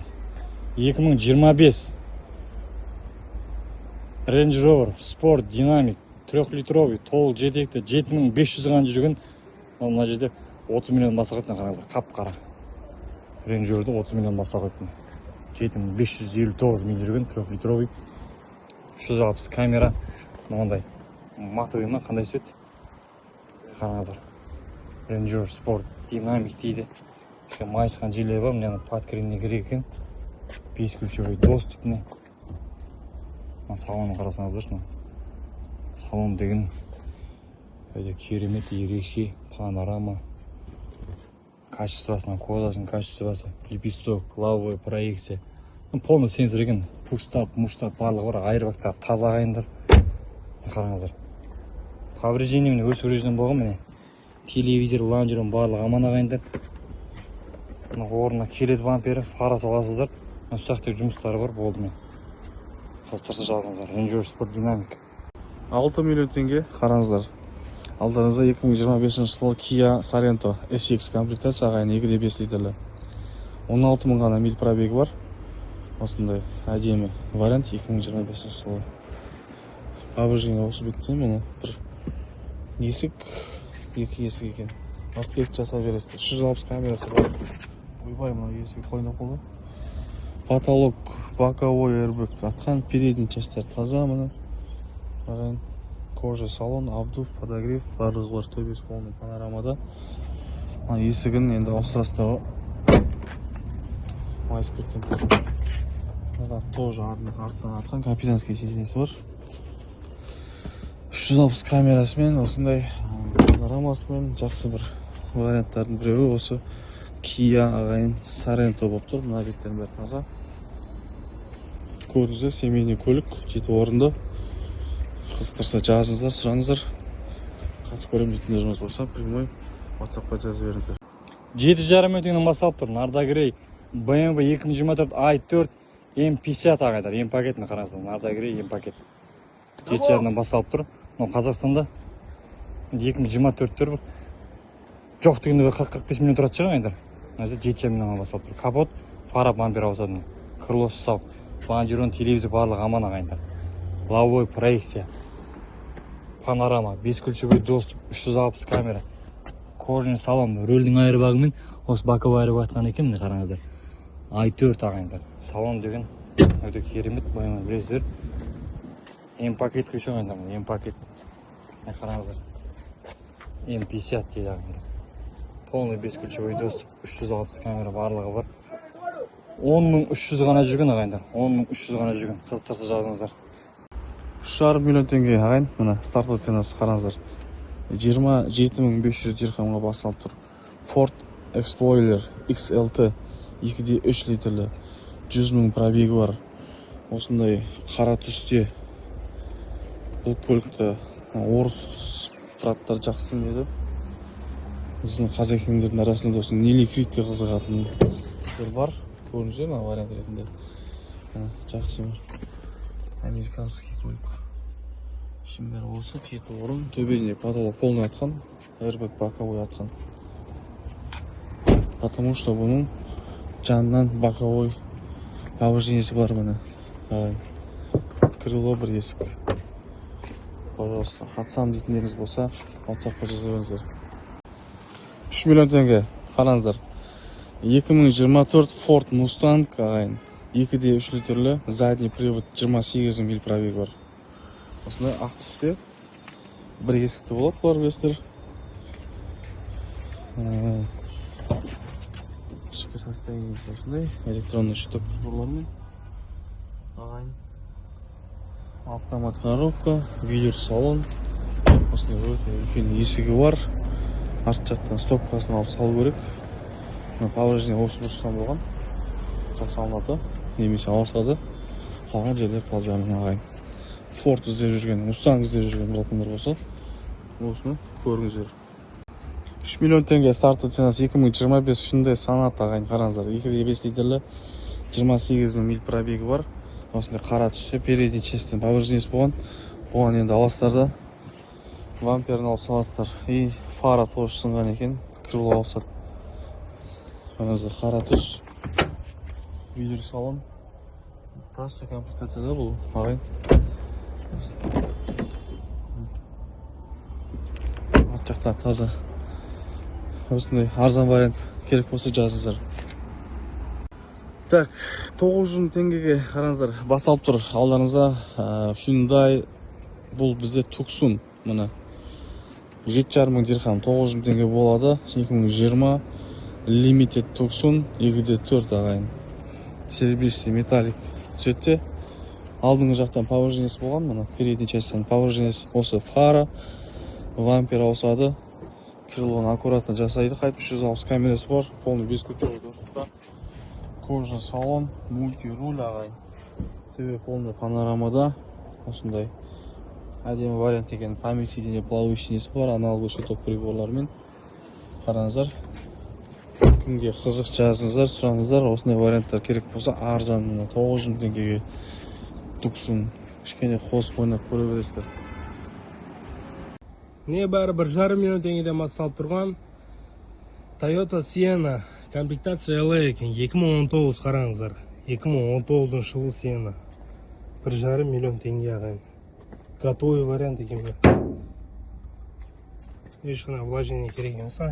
Пластмассасы болмаса, а так четкий состояниесімен велюровый салонда. Салонның өзі кәдімгідей кожаный екен. Арча осындай. Қараңыздар. Мультируль, датчик слепой зоны барлық бар. Кімге қызық ағайын, брондарын қойыңыздар, кешкі ойнап ұтып беретін боламыз. Toyota Sienna ағайын алдарыңызда 2021 XL гибридный 2-де 5 старты бағасы не бәрі 5 миллион теңгеден басталып тұрған Sienna қараңыздар.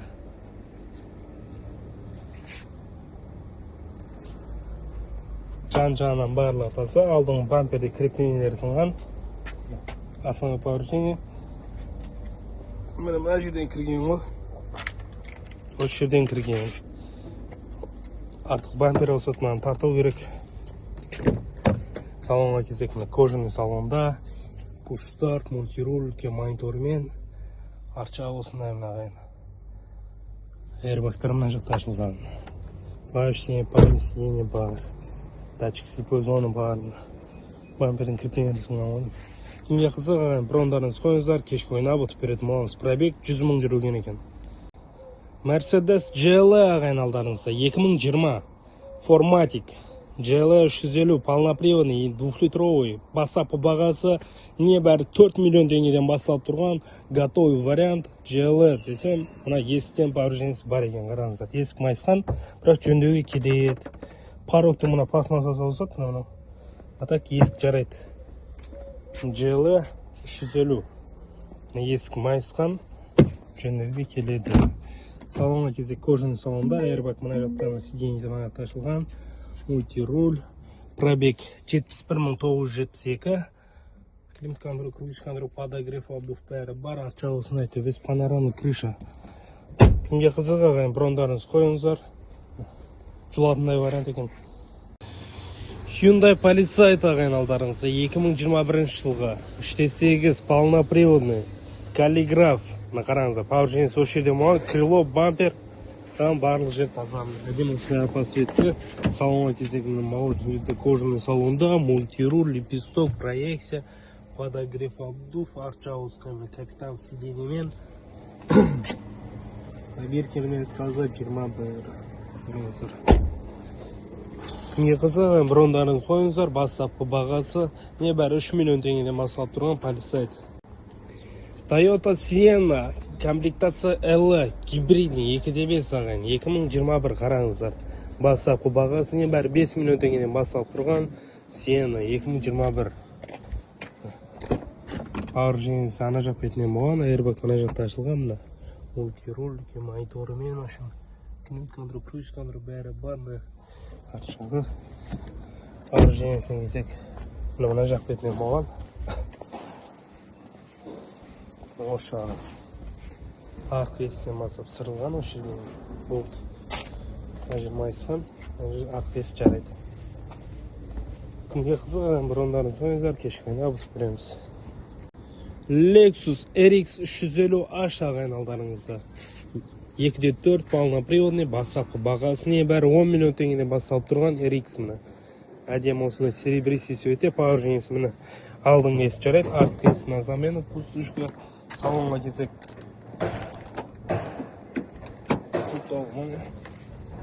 Міне қаған барлық жер таза. RX 350. Толы екен ашым айырбақтармен потолықта ашылған. Ана жақ бетте сиденьелі. Ата қаған барлық жер таза. Не қызығы бұрындарын соңында кешке жасалып тексеріп жүктереміз көрсін. Mercedes-Benz C300 ағайын форматик 2-литровый полноприводный. Қараңыздар, бастапқы бағасы небәрі 8 миллион теңгеден басталып тұрған C300. 2022 жылғы кожаный салонда, мультируль, монитормен, барлығы бар, лепесток, арчағы осындай төбесінде люк, плащ, синепайн, пауэр жеңісі, арты бампер, стоп фарасы бір жағы. Ол қан барлық жер таза. Күнге қызығы, бұрындарыңыз қойыңыздар, кешкені ұтып береміз. Toyota Camry 75 ағайын алдарыңызда. 2024, 2.5. Кожаный салонда, мультируль, лепесток, монитормен, бәрі бар, арчағы осындай. Airbag'тар ана жақ бетінде ашылған. Потолықта сиденьеде поберки 2023, 12 ай. Қараңыздар. Ана жақ бетінен бәрі таза. Артынан тоже. Комплектация S. Пауэр жеңісі мына ошақтан болған. Крыло, фар ауысады. Крыло мен фар, бампер кіртінесін жасауға келетін. Неге қызығын бұрындарыңыз қойыңыздар. Кешкі ойнап ұтып береміз. Camry 75 ағайын алдарыңызда 2024 XS гибридный 2.5 бастапқы бағасы небәрі 3,5 миллион теңгеден басталып тұрған 75 мен пауэр жеңісі бампер, фар, крыло жарайды, ататқан барлық жер таза. Мына жеріне кішкентай вмятина бар екен міне. Ол XS гибридный міне. Қара цветте, черный на черном оптом, кожаный салон, мультируль, лепесток, монитормен, плавсине, панисине, на поберке 2023, 8 ай. Арчағы осындай қараңыздар. Camry сұраған ағаларыңызға мына әдемі вариант. Кімге қызығы, бұрындарыңыз қойыңыздар, кешкі ойнап көреміз.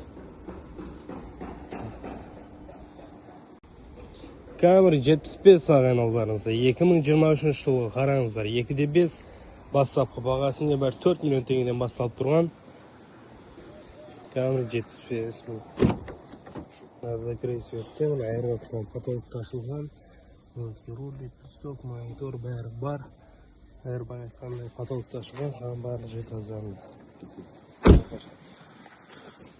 Комплектация S 2023 75 ағайын. Неге қызық, бұрындарын қойыңыздар. 65 жылықта тұр, кешкі ойнақтат. Өпсі ауытып алып береміз. Lexus RX 350H ағайын алдарыңыздар. 2.4 полноприводный 2025 жылғы бастапқы бағасы небәрі 10 миллион теңгеден басталып тұрған RX.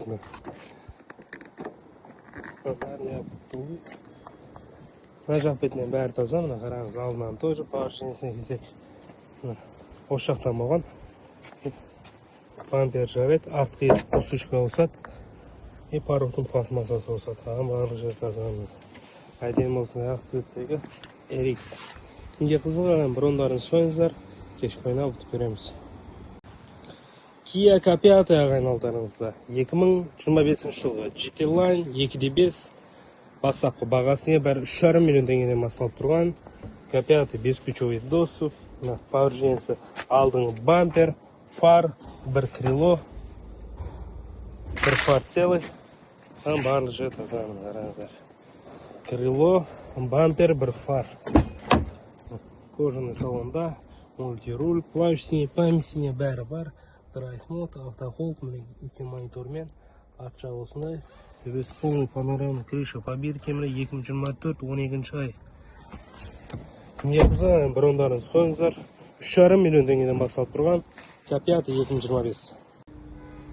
Honda Odyssey ағайналдарыңызда 2024 жылғы қараңыздар. 3.5 передний привод, әдемі осы ақ цветтегі Odyssey 2024 бастапқы бағасы бәрі 4,5 миллион теңге. Кожаный салонда, плащ, память, мультируль, ликвидсток, в общем, push-start, климат-контроль, круиз-контроль бәрі бар. Арт жағы осындай 7 орынды капитан сиденьемен эйрбэктер ана жақ бетіне подвалка ашылған. Барлық жер таза, қараңыздар. Пауэрженес мынау алдыңғы бамперден болған. Алдыңғы бампер мына жері сырылған ғой мына. Жөндеу келеді. Минимальный пауэрженемен мына Odyssey 2024. Кімге қызығы брондарын қойыңыздар. 44 лот номер, кеш қойынтылады, берсе отып береміз кешке. Lexus ES 300 ағайын. 2.5 гибрид. 2023 жылғы сатылады. Өте әдем бағамен беріп жатыр. 8 миллион 700 мың теңгемен 2023 жылғы осында Lexus черный на черном сатып алсақ болады ағайын. Так. Полный қап-қара кожа салон. Бірде-бір airbagтер атылмаған, подогрев, обдув, мультируль, беспроводная зарядка, EV мод, память сиденья. Вот Винкод таза 2023 жылға 173 мың миль жүрген пробег.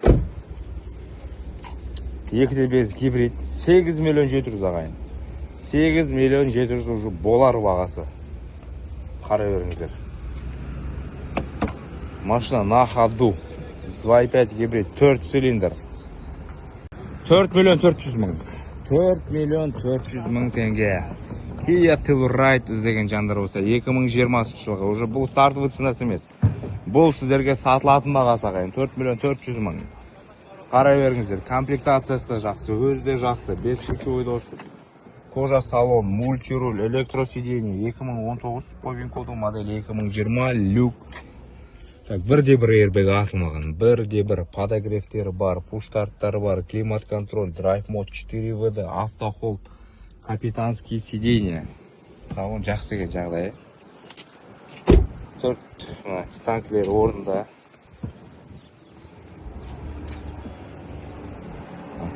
Соққы өш жерден болған мұны.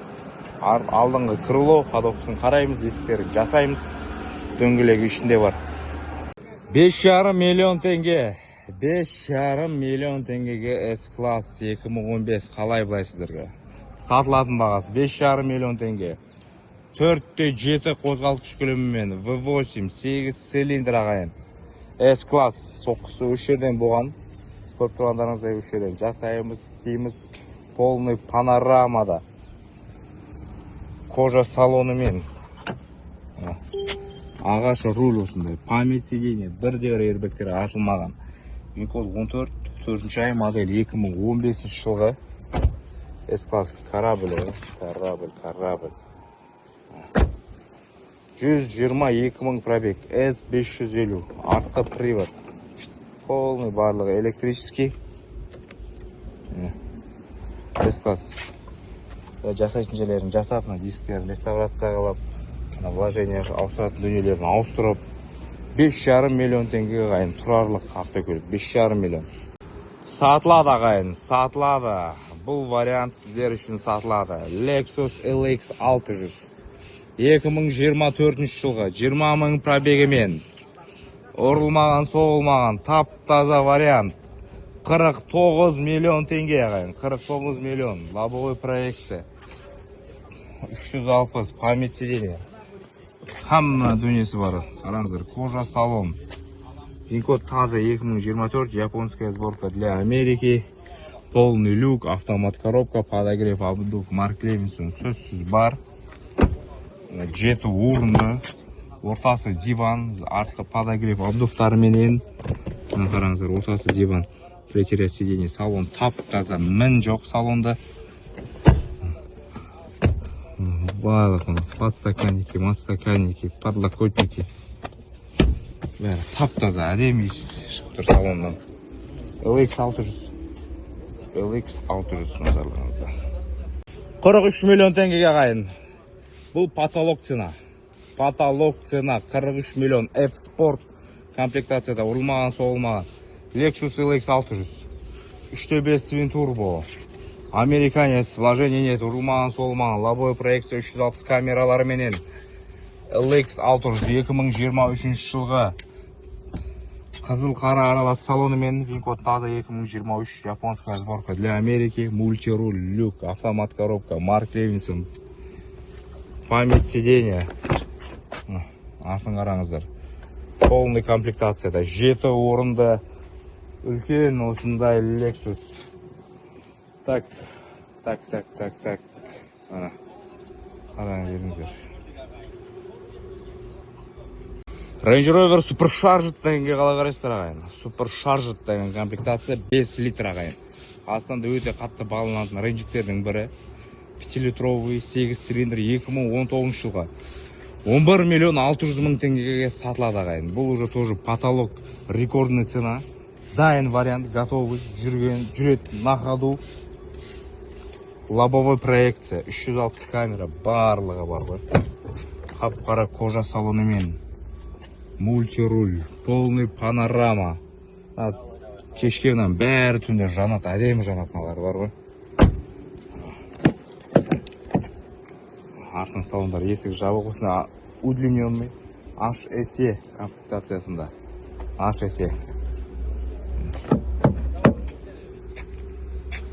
23,5 миллион теңгеге сатылады. 23,5 миллион теңге. Назарларыңызда ұрылмаған, соғылмаған, Clean Title, 3.5 Twin Turbo, X-Drive, полный привод, ақ маржан түсіменен, BMW X5. Назарларыңызда, лобовой проекция, 360 камера, кожа салон, плавающий сиденье, Винкод 23 модель 2024, полный панорамная крыша, жаңартылған дизайн, жаңартылған модель, жаңартылған мода, жаңартылған стиль. X-Drive 40i 23,5 миллион теңгеге ағайын сатылады. Бұл ұрылмаған, соғылмаған ағайын.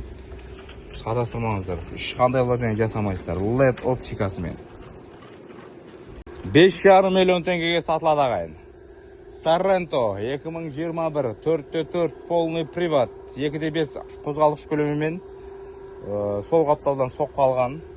Сол қапталдан біз ключевой доступыменен кожа салонда, Винкод таза 2021 жылғы бірде-бір airbagтері атылмаған, 7 орында осындай 5,5 миллионға сатылады. Кроссоверлердің бірі 162 мың пробег, спорт комплектацияда Sorento. Бұл уже сатылатын бағалар ағайын. 5,5 миллион теңгеге сіз бұны уже бұрын қойып елеге таласыздар, қоя қаласыз. Қазақстанда ағайын 14 миллион теңге, ал бұл жерде 4 миллион теңге. Қараңыздар, алдарыңызда Santa Fe 2019 Limited комплектация. 360 камера, лобовой проекция. Так, жасалынатын жері оң қаптал. Капот, крыло, бампер, фара, және мына пластмастар ағайын. Вариант осылай. Тік. Оппа, ашық көрсете кетейін. Қараңыздар, соққысы осы жерден болған ғой, көріп тұрсыздар жасалынатын жерін. Ішкі салоны. Автомат коробка, мультимедиялық экран, мультируль, кожаный салон, подогрев, обдув, жоғары тоқтай панорама ағайын. Наны қараңыздар дегенде бәрін көріп тұрсыздар. Airbag рөлден атылған екен, тек қана қалған жердің бәрі сау. Қызық болса WhatsApp-қа өтесіздер ақырындап. Қай жылғы Santa Fe керек жазасыздар. Және біз осындай жақсы варианттарын бәрін жіберетін боламыз ағайын. Студент балаңыз немесе қызыңыз болса, мынау зор вариант ағайын. Қараңыздар, алдарыңызда BMW X1 автокөлігі спорт комплектация 13.000 дирхам ағайын. 1 миллион, в общем 2 миллион теңгеге дейін аласыз ғымнан аукционда ше. Қазір басталып тұрған ценасы бар, Greenland жанып тұр, 2 миллионға дейін 1,5 миллионға аласыз, немесе 1 миллион 800 мың теңгеге аласыз. Аукцион енді әртүрлі. 2 миллион теңгеге дейін наны 100% алатын вариант. Состояниесі, в общем, ля-ля болып тұр да бұны ағайын. Мощный ғой негізі былайынан алғашқы көлігім деп айтатындай көлік. Автомат коробка, мультимедиялық экран десем, мультимедиялық экран жоқ, радиосы бар, мультирулі бар, кожасын қараңыздар, жоғары панорама. Іші кең, таза, әйбат состояние. Осылай, Қазақстанда бір 10 миллион теңге тұрады ғой, жобадағы бағасы. 5 миллион 700-ге осындай арзан варианттар шығып жатыр. Чё там ағайын? Сатылады. Land Rover Discovery SE 3 литр бензин, 90 мың пробег ағайын. 2020 жылға 5 миллион 700 мың теңгеге сатылады. Осындай үлкен Discovery. Кожа салон. Полный панорама. Мультируль, автомат коробкасы да. Капитанский сиденье емес, ортасы диван.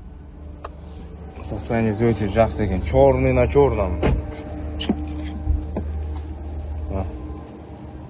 Discovery 5 миллион 700 мың аластар ғой. 5 миллион 700 мың теңгеге. Что там? Қалай былай? Discovery. Тағы бір Discovery, бұл уже кішкентай уже варианты. Компактный Discovery Sport A6E.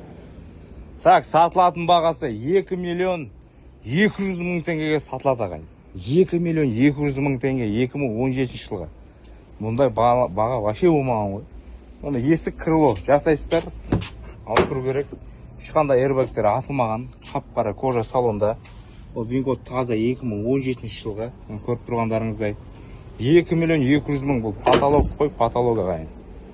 2 миллион 200 мыңға A6E комплектацияда спорт Range Rover ағайын. 2 миллион 200 мың үлгеріп қалыңыздар, бұрын қойыңыздар. 2 миллион 200 мың теңге бұл. Сұмдық енді баға бұл. Осы минивендердің бағасы қатты түсті ағайын. Қараңыздар, алдарыңызда бұлай қараса готовый вариант сияқты мынау. Орылған соғылған жер көрінбей тұрды. Ағайын, мынау 2017 жылғы Kia Sedona 3.3 литрлі 13 мың дирхамнан стартовый сенатор Greenline. Және бұның сатылатын бағасы сонда 1 миллион 1 миллион 800 мың теңге, 1 миллион 900 мың теңгеге нау сатылатын вариант. Вариант қызық болса WhatsApp-қа өтесіздер, жазасыздар. Дым жасатуды талап етпейді. Просто аласыздар, сыртын жақсылап полировка жасайсыздар, өздері көрдіңіздер ме? Болды. Сонымен Қазақстанда рахатыңызға мінетін вариант. Так, автомат коробка, мультимедиялық экран, мультируль, кожаный салон, подогрев ағайын, артқы орнықтар. Біз байланыстамыз. Тағы да бір әдемі S-класстардың бірі 2016 сатылады. Бұл комплектациясы мощный екен. Полный комплектация, лобовой проекция, 360 камера, панорамаларымен. Так, 5 миллион 700 мың теңге сатылатын бағасы. 5 миллион 700 мың теңге ағайын. Полный қап-қара кожа салонда, винкод 15, модель 16. Полный панорамный крыша, беспроводной зарядка, титандық дискі, S550. Көріп тұрғаныңыздай қалай бұлай. S550 көріп тұрғандарыңыздай қалай бұлай. V8 мотормен 4.7 сатылады, 5 миллион 700. Бұл енді потолок баға болмай немене енді қараңыздар. 4 миллион 200 мың теңге бұл автокөлік сатылады. Range Rover HSE удлиненный, классический варианты. 360 камерасымен. 2014, 167 мың пробег, 3 литр twin turbo. Серебристый металлик түсімен. 6 цилиндр, кожа салон, плавающий сиденьелары, панорамалары, хамма дүниесі бар ағай. 2014 жылғы Range Rover HSE назарларыңызда. HSE. Титановый диски бәрі на месте. Лобовой ғана ауыстыру керек. Қалған жерлерін бәрі тап-таза отыр. Кішігірім мынандай космический вложениялары бар. 3-литровый. 3-литровый. Қараңыздар. Супершаржик 3 литра. шок цена дейсіздер ғой. Мына сіздерге шок цена. Элитный VIP кроссоверлердің бірі GV80, GV70 емес, GV80 автокөлігі. 2.5 турбо. Полный комплектацияда, полный приватта. 2024 жылға 11 миллион 600 мың теңгеге сатылады ағайын. 11 миллион 600 мың теңгеге сатылады. Мына қараңыздар. По коду 23, модель 24. Полный кожа салон, панорама, мультируль, автомат коробка, камера, 360 память сидений. 360 камерасы бар. Артынға стеклолар сынған екен, ішінде салон краска шашқан ба, вандализм ба, Carfax сондай ше мүмкін. Машина целый, артының айнегі сынған, 33 мың ғана пробег, АВД, полный привод, GV80. Почти готовый вариант. Дәл осылай жібер десеңіздер, жібере саламыз. Вот Genesis. Так, под капотом турбовый мотор 2.5 турбо.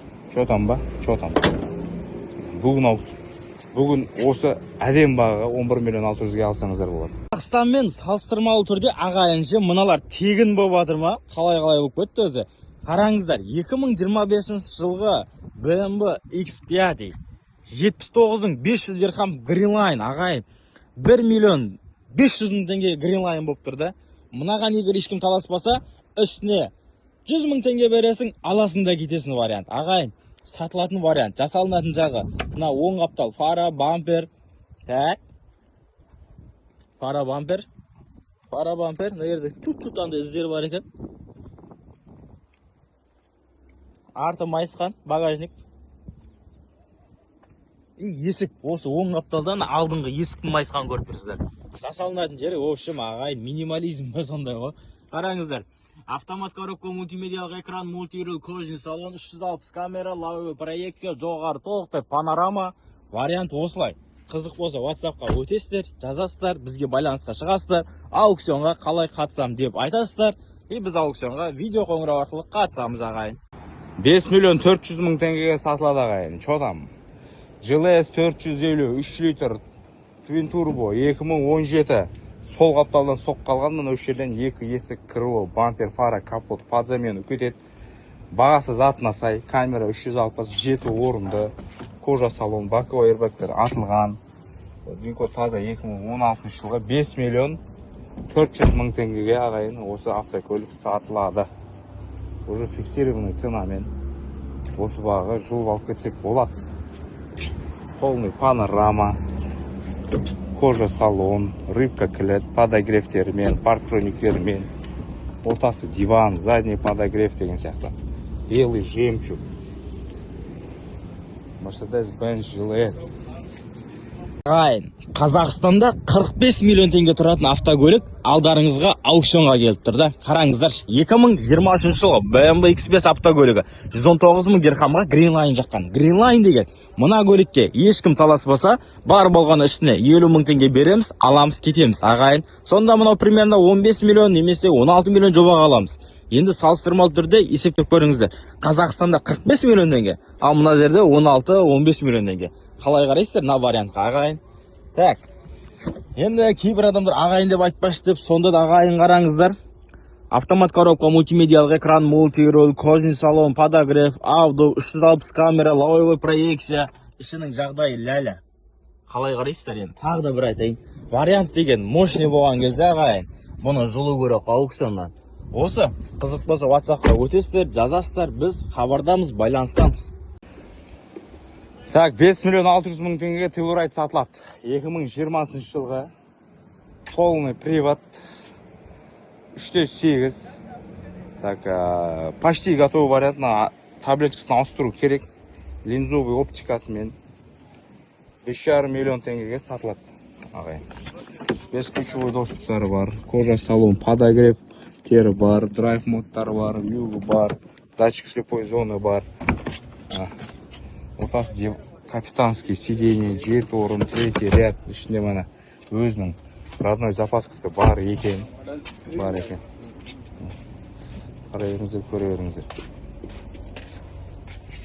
Почти готовый екен, таблеткасын ауыстырамыз болды. Так, ағайын қараңыздар. Жылы жаңа Malibu іздегендердің назарына алдарыңызға 2025 жылғы Chevrolet Malibu автокөлігі кеп тұр ғой.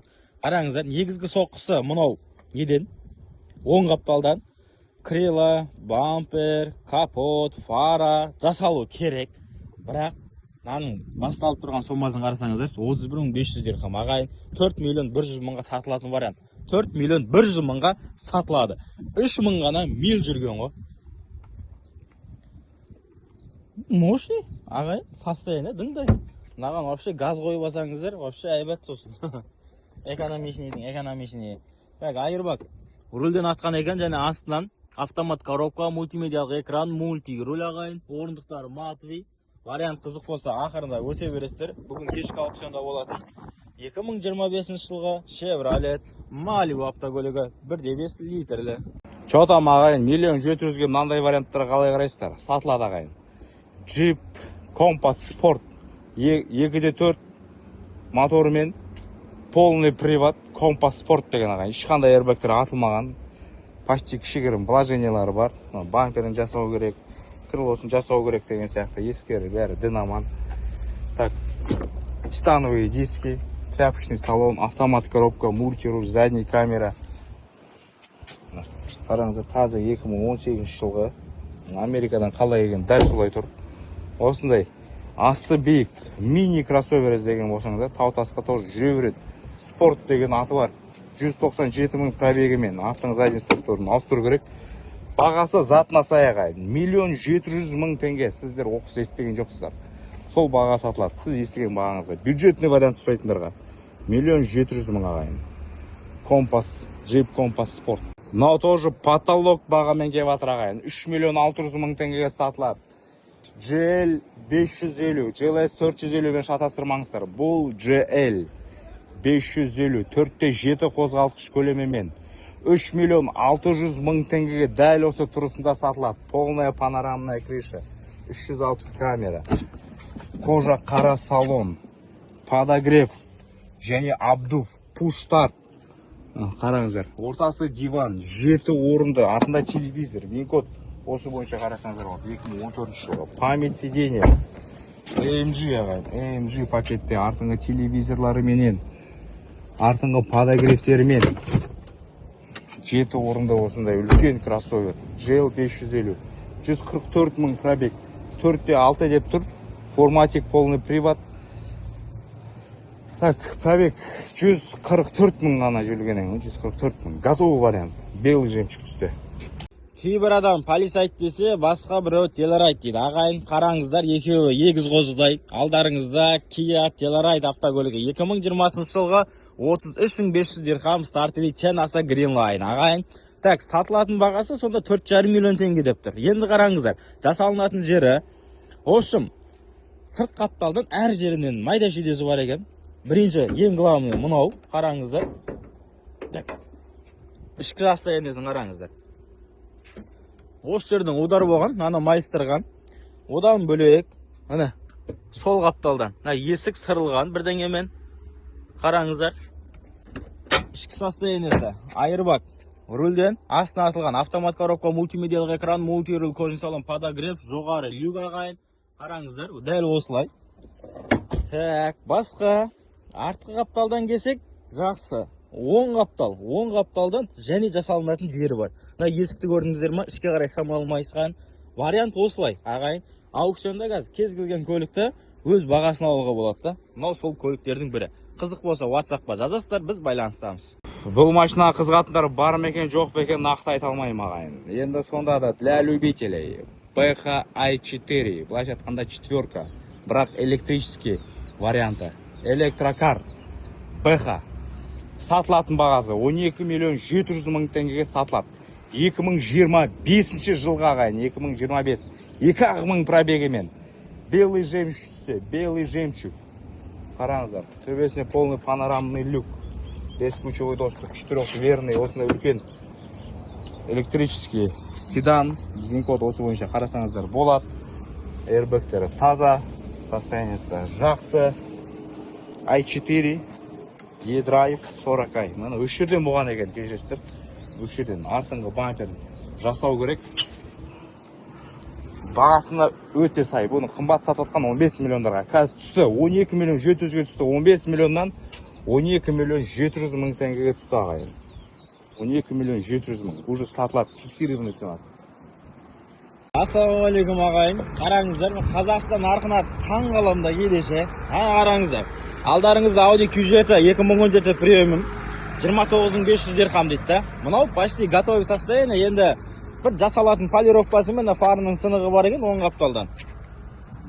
Қазақстанда ең арзаны 18 миллион ғана 2017 жылғыларында. Ең арзаны ағайын. Ал мына жерде қазір примерно 4 миллион теңге жобасы ма болып тұр да, бағасымен салыстырғанда деп. Қалай қарайсыздар? Автомат коробка, мультимедиялық экран, мультирул кожаный салон ағайын. Жоғары толықтай панорамалық вид. Вариант осылай. Аукционда генералмен келген бірден сатылатын бағасы. Үстіне 50 мың теңге береміз. Аламыз да Қазақстанға промой саламыз ағайын.